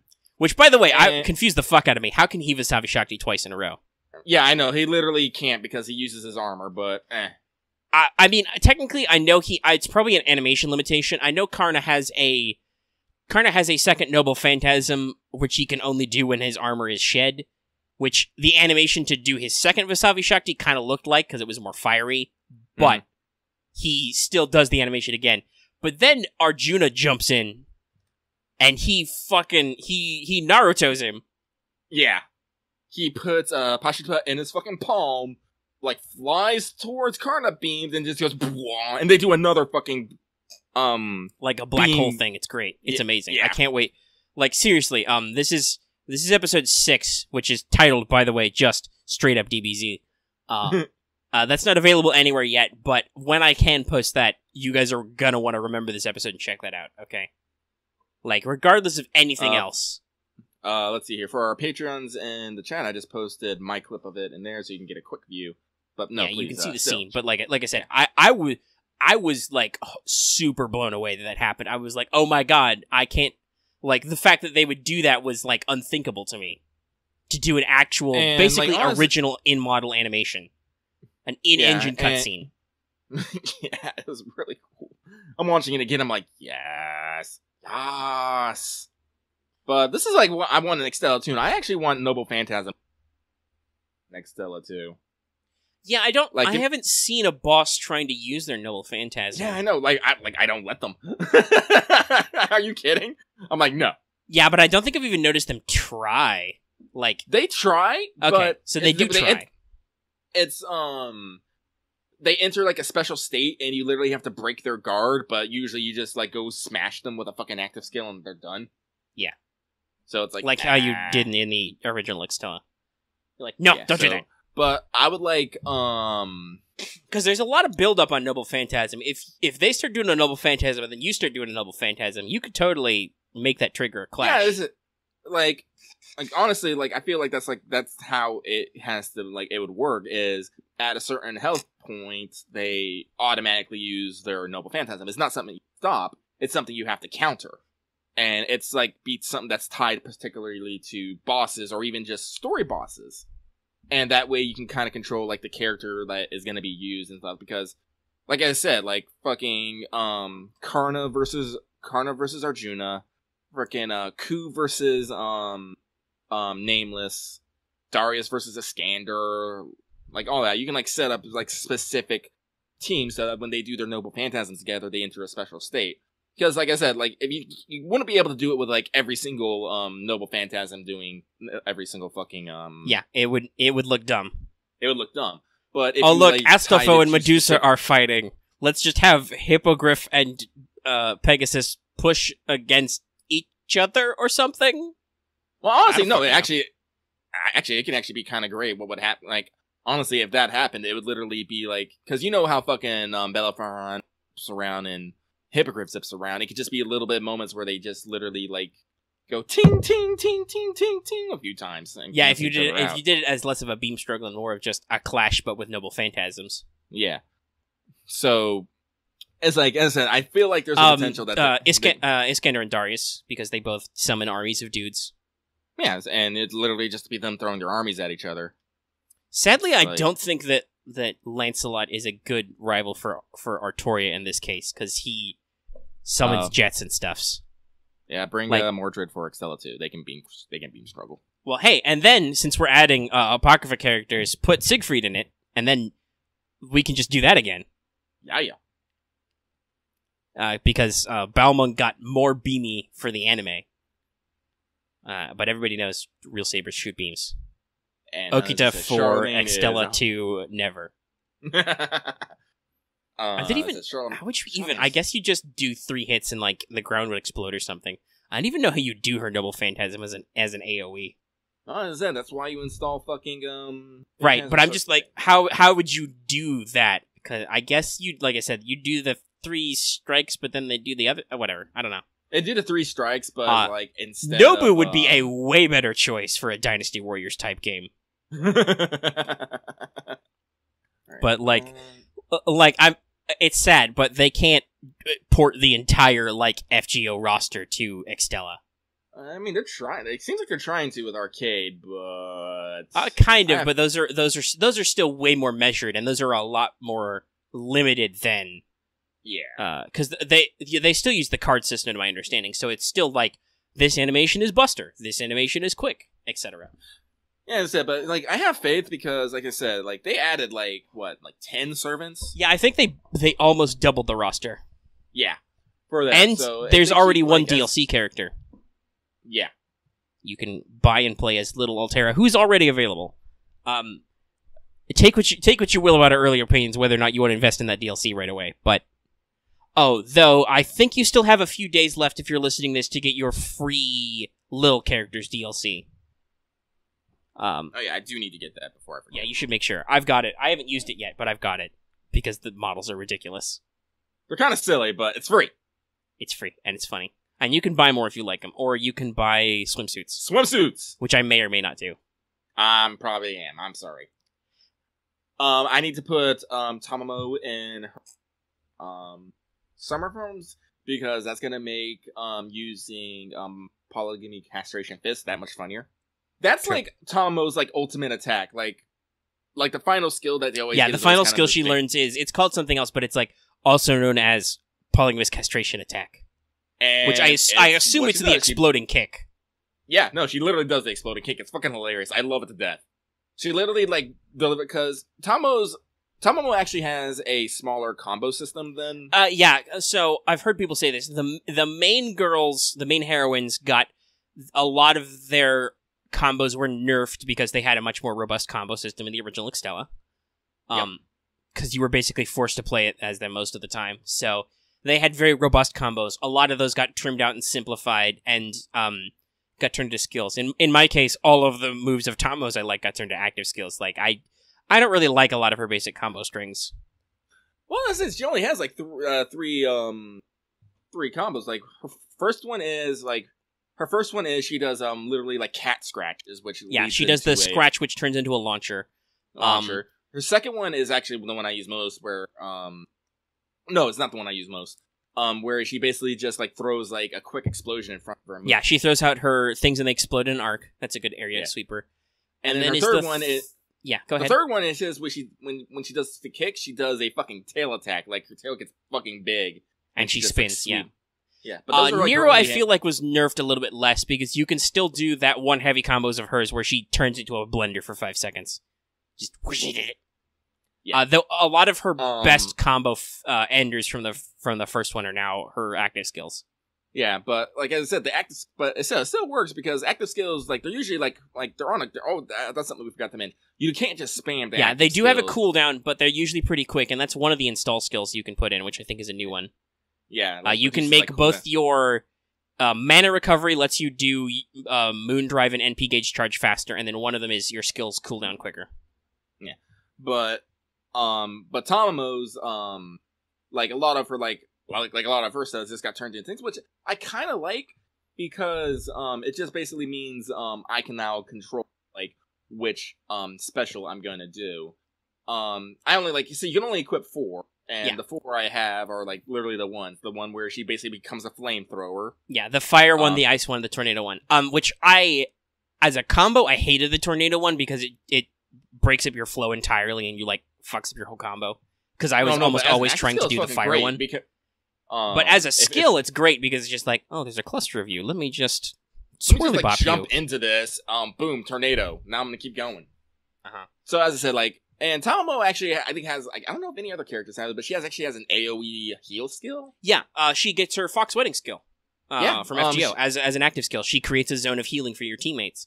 Yeah, which lasts quite a while. I don't know if any other characters, like, do that, but I find that, like, super unique. Guys, no, I know some characters have HP recovery, like Liz, for instance, when I haven't used it, but in the description of her Iron Maiden skill, if you get an enemy with that recovers Liz a little bit of HP. Nero has, like, a suck HP off enemies ability.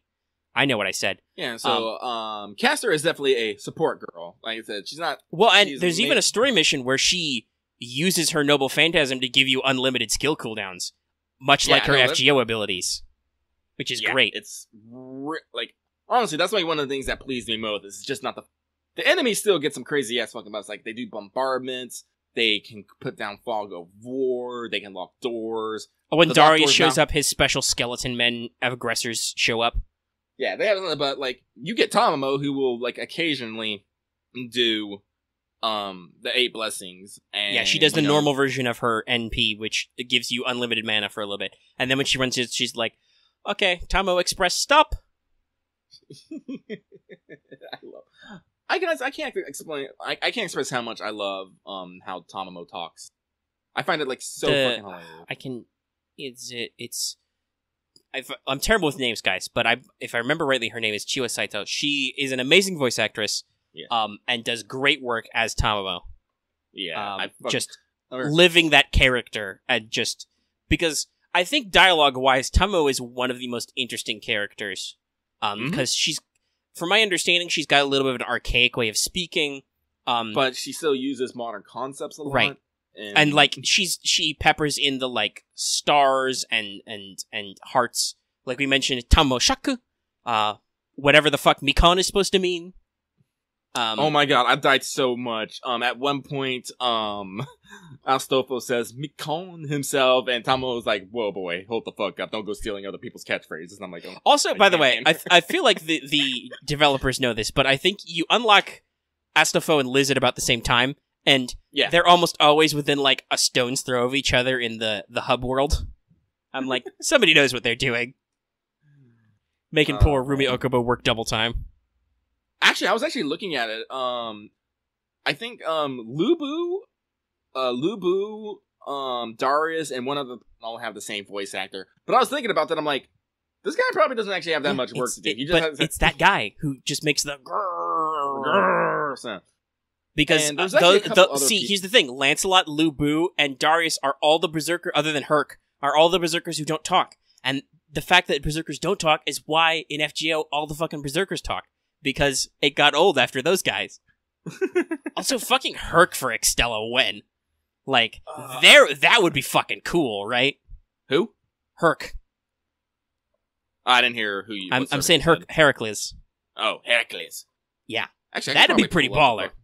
Actually, let me see. Can I pull up the VA list for Excel Link? Because I know there was actually a couple servants who did fucking double time. I just can't remember who it was.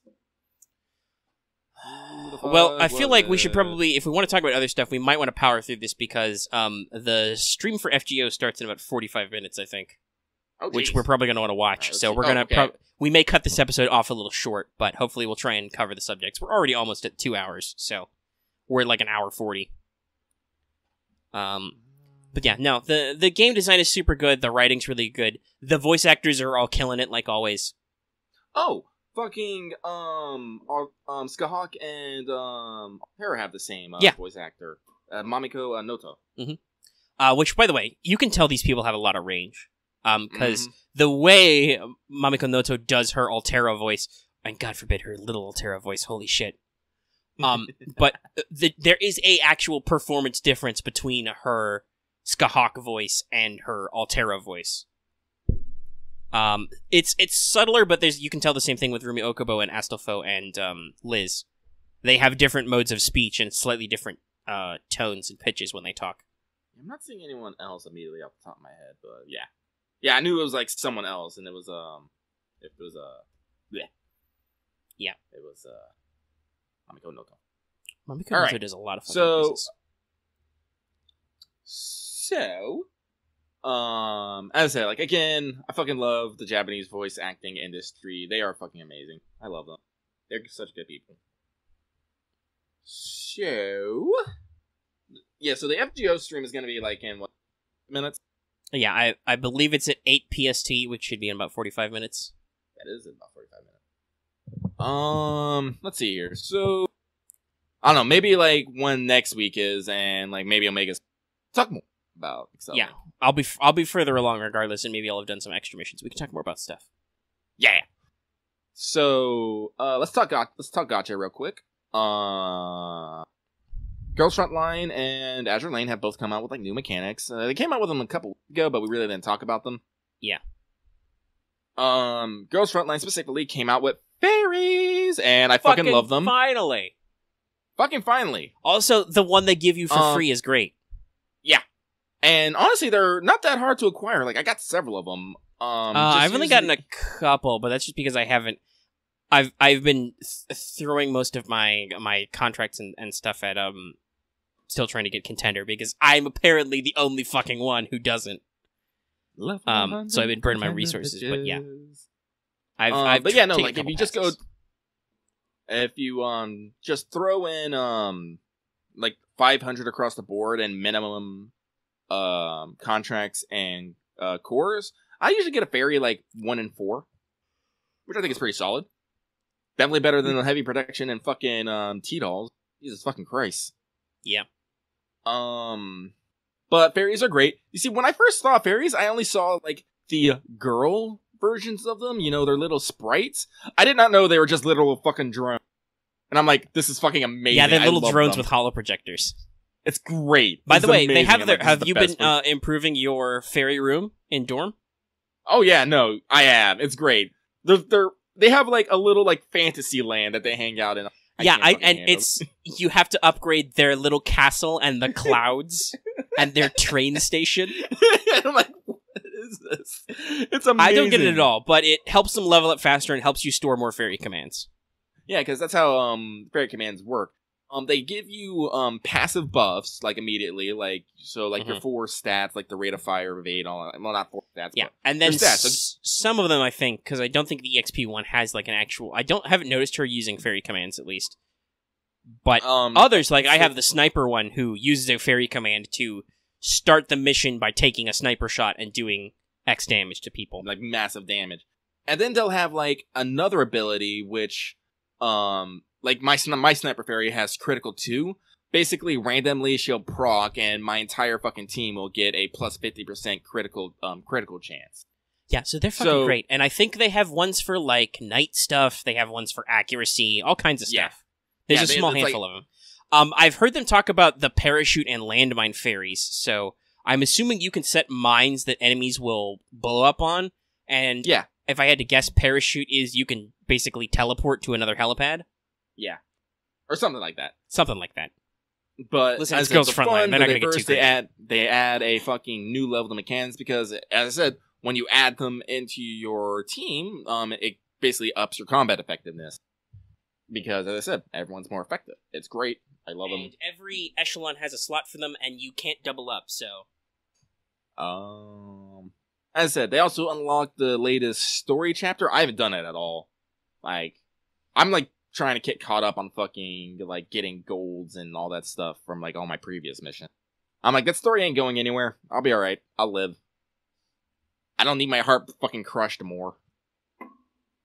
Because, Girls Frontline... As I said, there's one thing that definitely Girls Frontline has, Azure Lane, it's real good story. Yeah. I need to work more on story. I've been working on just farming stuff to farm tokens, because I don't know why I bother. Like, fucking Voice and Rinny and all these people post about all the good shit they get out of the costume gotchas or whatever. They actually own costumes and furniture, and it makes me really depressed because I never get those things, so I don't know why I bother farming tokens. But here's the thing, Omega. Like, as I've said, I stopped like going for the limited gacha. I just throw all my tokens into the 60% one-off. Yeah, and I have. Because eventually they're going to put everything in that fucking thing.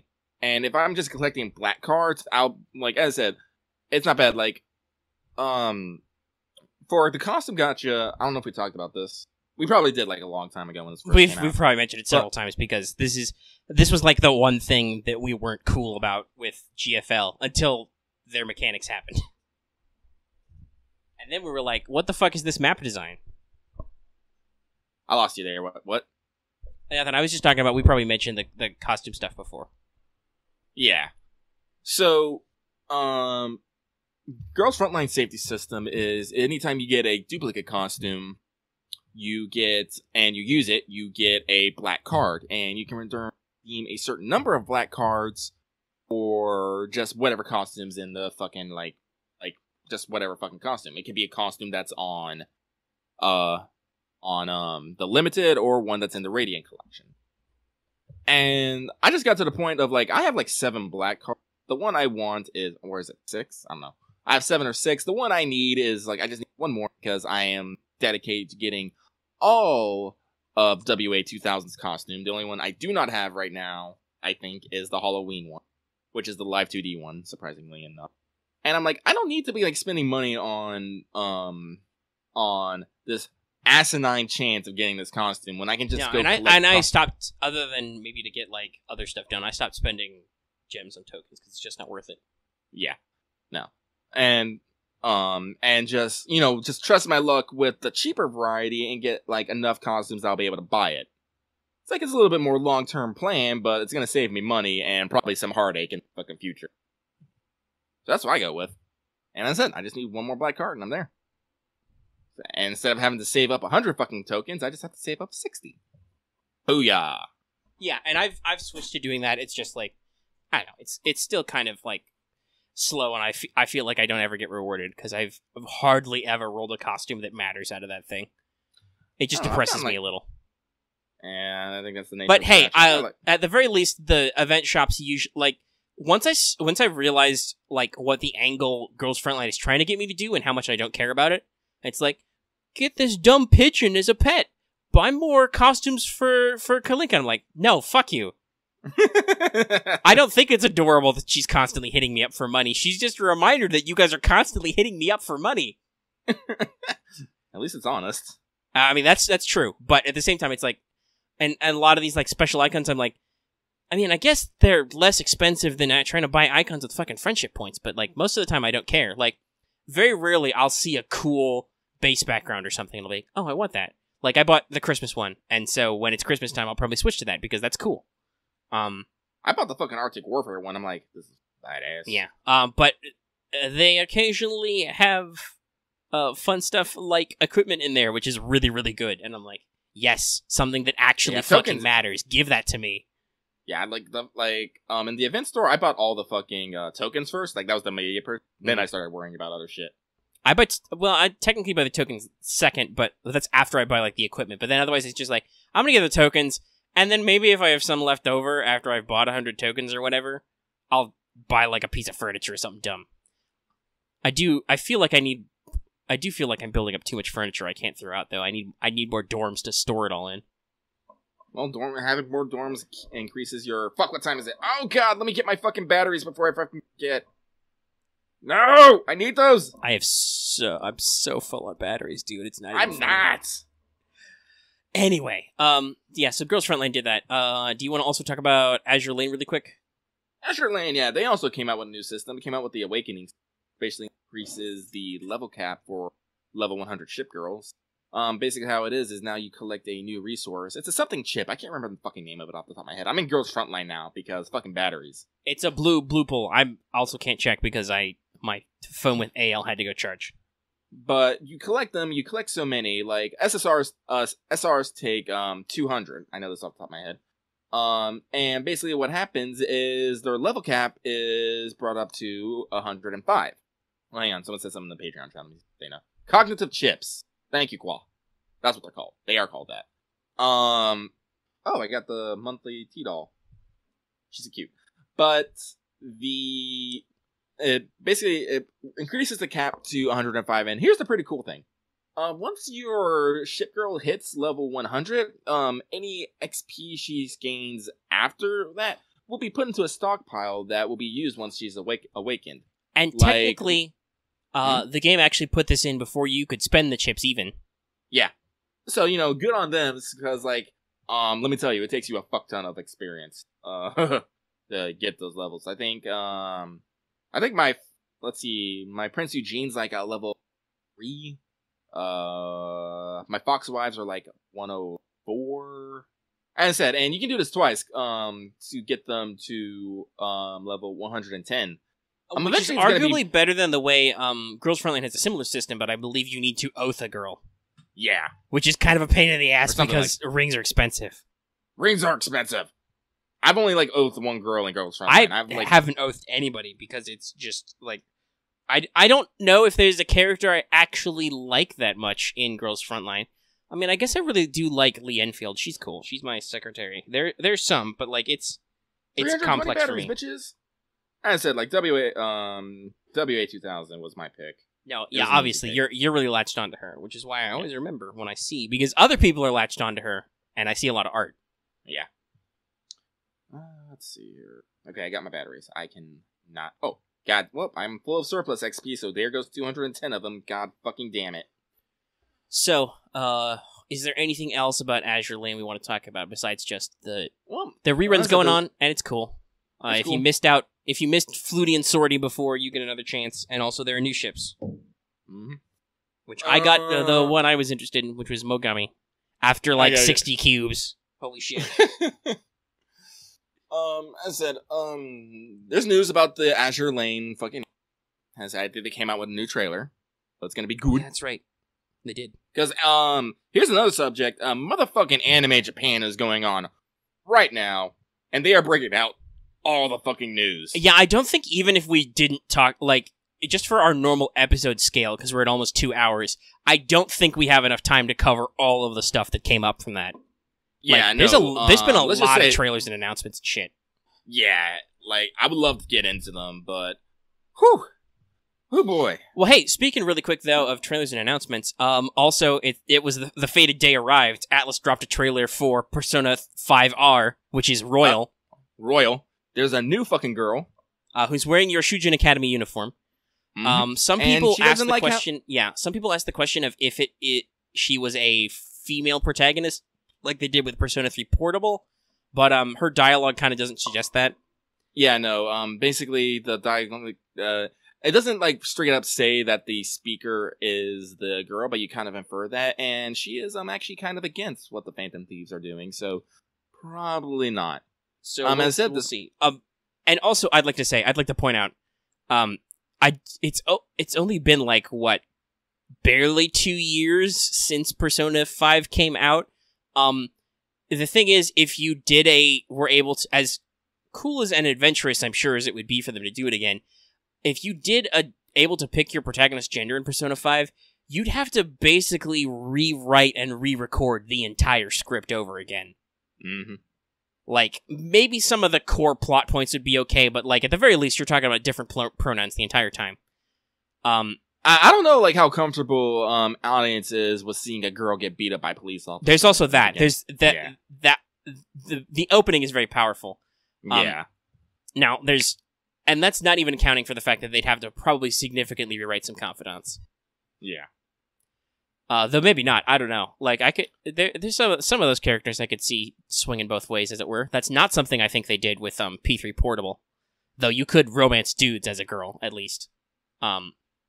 Anyway, though, but it looks like we're getting the Persona 3 Fez or the P4 Golden treatment. They said they're going to have more news next month. But yeah. that should be fun. This is crazily timed because P5 Animation just dropped their finale episodes.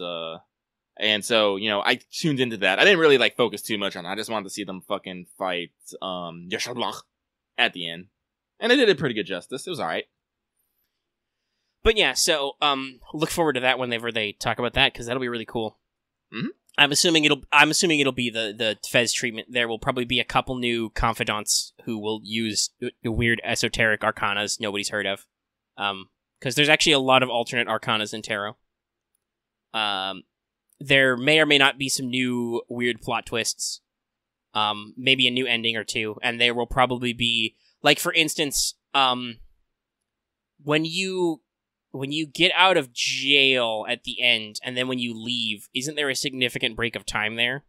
I think so. Yeah, so what they'll probably do is they'll probably fill that in. You'll probably get an extra couple of months in the game. Probably still after you get out of jail, but still. And there will probably be an optional dungeon, which is fucking hard. You might get more school time. Yeah. I don't know. And we'll see what they do. Super excited. Love that game. We probably won't be able to show it to you either. From December straight to March. Yeah, so... Yeah, like I said. Hey, guess what? P4 had the same thing, where after you beat the final boss in, around Christmas time, you jump immediately to the school year ending in March.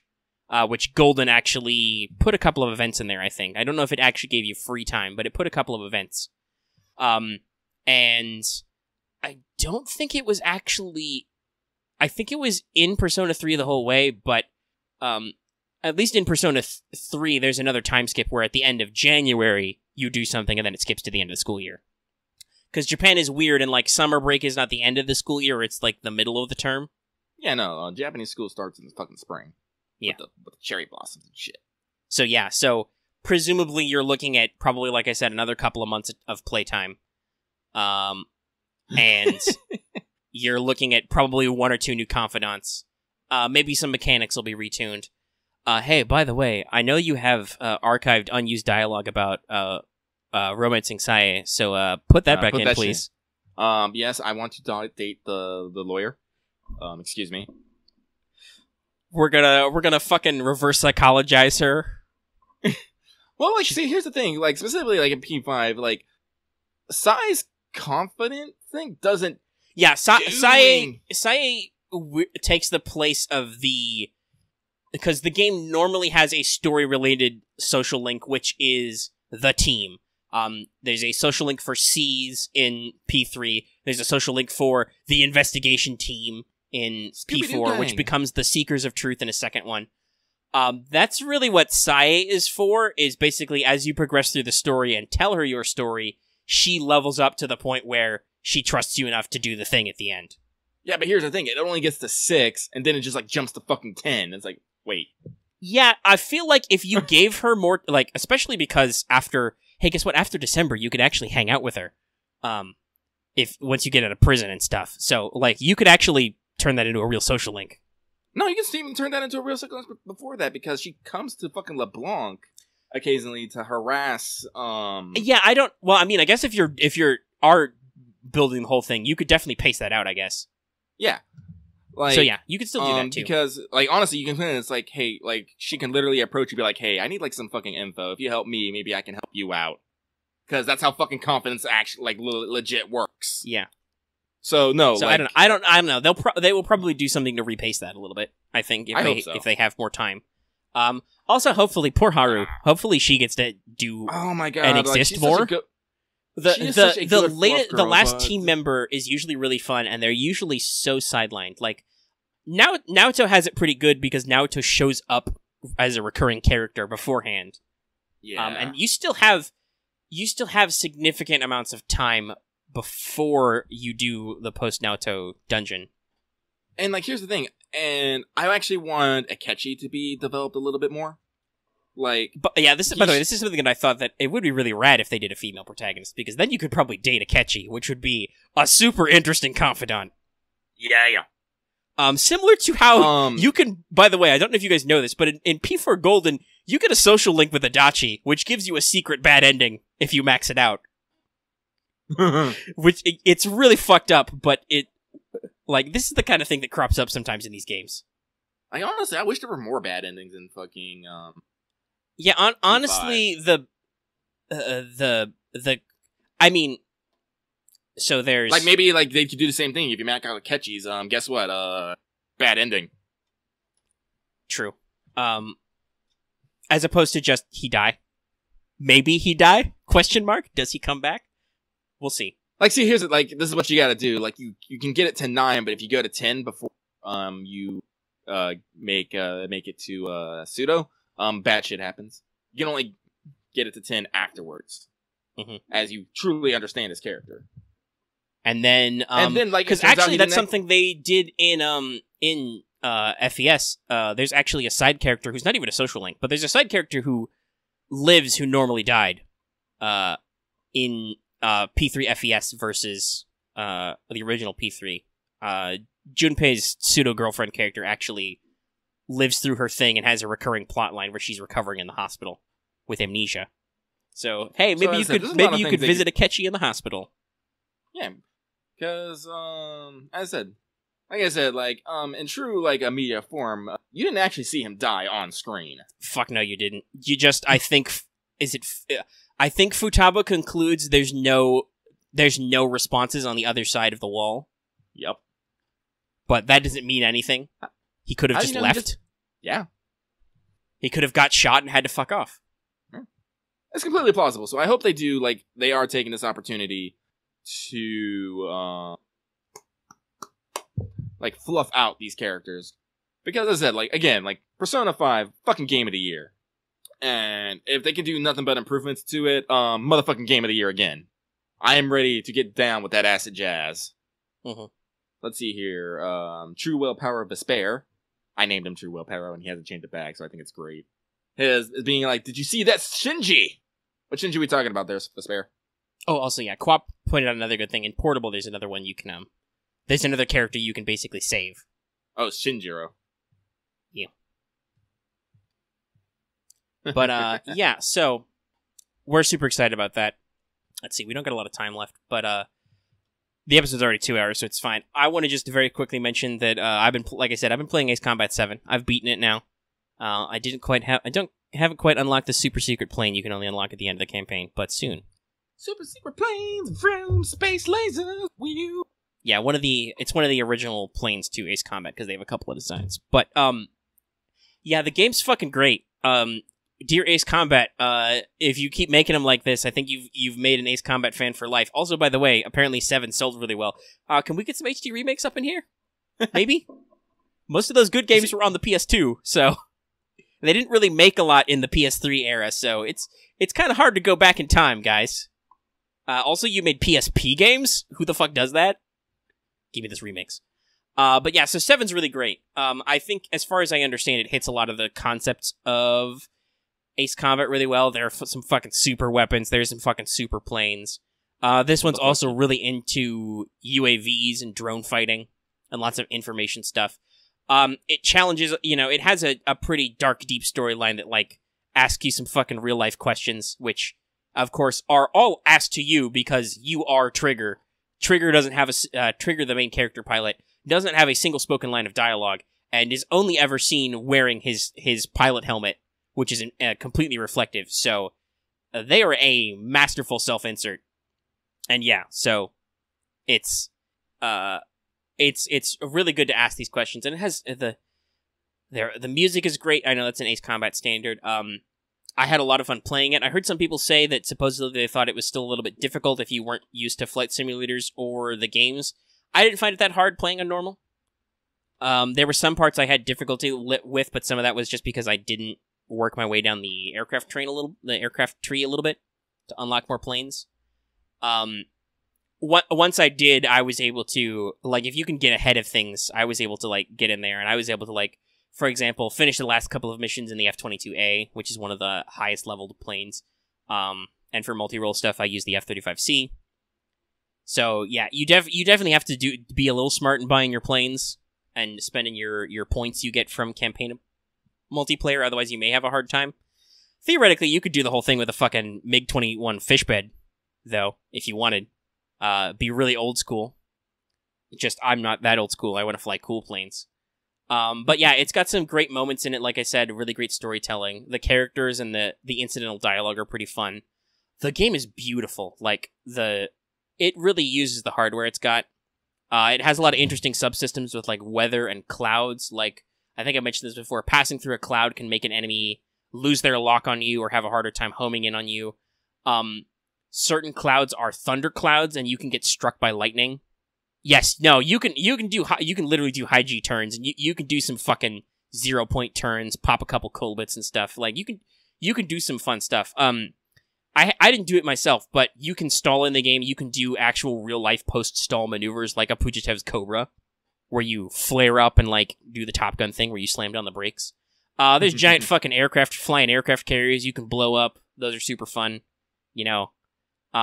There is a tunnel mission, which I believe is something that Ace Combat is pretty famous for. And Lucky, let me describe this to you. Okay. You gotta fly underground through a tunnel that is maybe half a wingtip on either side of you. It's a narrow space. It's maybe 3 or 4 planes tall. You have a lot more vertical wiggle room than you got side to side. Oh, and at certain points, the tunnel splits into 3, and these gates will slam down in front of you, and you will just crash and die. Oh, God, God. But it's real adrenaline rushing, though, and then it turns into a close quarters final boss fight, and it's just like, it's real good, and it's all timed and stuff. God damn it, I want to play this game. It's amazing. I could record a Let's Play. I've also thought about just streaming the stuff if people want to see me play it. Because I fucking honestly, love like, I keep thinking, like, because my PS4 can just go do straight to fucking streaming. The only problem with it is if I stream through the PS4, I have to use all my audio has to go through the PS4, and I don't have, like, a dedicated headset for that shit. Yeah, I'm still using my crappy PS4 but, like, mic. Yeah, I want to. Like, I do want to. I like, have more a set of stuff. Bluetooth headphones. I think they have a mic in them. I should figure out if I can get that set up. Yeah. Actually, I think my fucking head. I should try to figure that out. I'll try to figure it out. Oh, okay, you found the Make video things ready for the stream. But yeah, so we'll see if we can do some stuff because it's really fun. Multiplayer's not god awful. Like assuming because some people will play with because every plane and every weapon has a point value. So some people will be like 2,000 point or less rooms, and that's like, okay, you can fly the starting level planes, and some will be unlimited or they'll be high level, and you can fly the really good shit with all the space lasers and the EML with your fucking railguns or all your crazy missiles. But I've actually been able to do okay. I've played plenty of team deathmatch, and sometimes you come out ahead and sometimes you don't. I've won some deathmatch. I've won some of what basically what they call regular deathmatch. They call battle royale. I've won some of those. That's 8-man battle royales. I played enough with the F-15E, which can take the tactical laser, to get the special multiplayer nickname for blowing up lots of people with the laser. I'm probably super annoying with that laser, but the laser's a lot of fun because there's two. There's one that's basically a pulse laser, which shoots them out almost like you're using your regular machine gun. And then the regular tactical laser is just a continuous beam that shoots out a distance, and it's just like, if you can get that zeroed in to an enemy who's flying relatively straight from a long way away and just track them, you can do a lot of damage in rapid succession. And because it's just, you're drawing a fucking laser line, it's way more accurate than missiles. The EML is the same way. If that's just not a continuous beam, but the projectiles travel so fast from the railgun that if you can actually line up that shot, you can fucking wipe people out. And I've actually used the EML a lot for certain shots in the campaign, because there's one mission that I think I mentioned where you have to blow up these floating platforms, and if you shoot the joints, the whole platform collapses, thus taking care of all the shit on it. Oh, that's cool. And yeah, and the best way to do that is with the EML to just do a point-to-point boom and just drop them, and it's great. And then you fucking fly under the debris as it falls like a badass. And you do. You feel like a badass playing this game. Like, God damn, I want to play this game. You're a hotshot pilot, and the game just reinforces it, and you do some hotshot pilot shit. Like I said, like the tunnel mission, like blowing up flying carriers. There's multiple canyon runs, you know, at low speed. One mission you have to fly through a canyon at night where searchlights are going at low speeds, you know, with an altitude limit, stuff like that. It's a lot of fun. And the game designers are really good at what they do. Like, almost every mission is unique. There's almost always a great set piece to everything, you know. I know a lot of these are I understand that a lot of these are like signatures for Ace Combat, but also the game's pretty easy to follow if you don't know anything about Ace Combat. Just that I picked up that's my big I've picked up that Strange Reel is not the Strange Reel map is basically the Earth map tilted slightly, but they set it up pretty good in the conversation. Eurasia attacks Osea, and you are Osea, and you fight back. And then it's pretty easy to follow. The game doesn't get really deep into the politics of why this is happening. Just, hey, a long time ago there was an asteroid impact that really fucked up this one continent, so now this country on this one continent's super militant, and they're trying to do military stuff, and, you know, and it kind of expands from there. You don't necessarily need to know the background.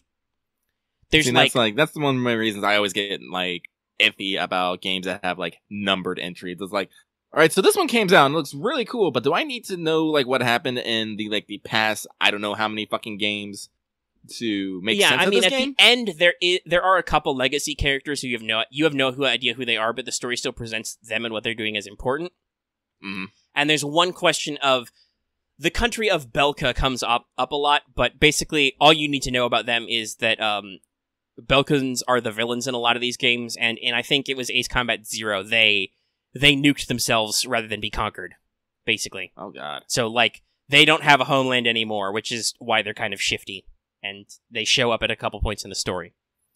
But, like, everything that happened in an actual previous game is mentioned. Yeah. Alright, well, we're about, let's see here, 20 minutes from the Fate Grand Order stream. I have found a link on Nigo. Yeah, I'm waiting for hopefully a live translation. Otherwise, we'll have to eyeball it in voice chat. But yeah, let's go ahead and wrap this episode up really quick. We're over 2 hours. It was a good episode. So I'll go ahead and say really quick the usual stuff. Hey, if you like this episode, give it a like. If you have any comments about anything we've talked about, leave those in the comment section down below. Mm-hmm. And of course, if you are new here and have not already subscribed to our channel to always get the latest of these videos, you know, get What's Up, get Let's Talk FGO, get future Let's Plays. Who knows? And of course, also I should mention, because we've heard some people talk about some weird stuff and our views have been kind of weird with YouTube, also consider hitting that bell for notifications so you are notified directly whenever we post a new video, just in case you're not seeing some of our videos, because we post pretty frequently. What's Up comes out every week. And like it says at the front of the show, consider supporting us on Patreon. You can get this episode in an audio format downloadable right away as soon as it's done recording. You know, you can get that like sometimes 2 days ahead of the time before the video is posted. Public on YouTube, depending on timing. And it really helps us out and supports us and stuff. Like, I bought my ups, in case you were wondering about that story. I bought it, it arrived, it seems to be running okay, all my shit's plugged into it. Thanks, Patreons.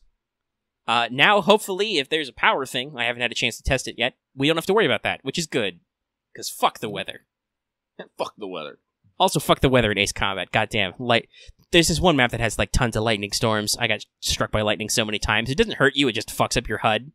Mm-hmm. So you're, like, under time pressure to shoot down enemies.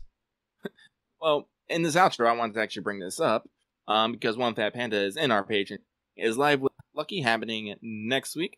Well, let me post something here that I put down earlier.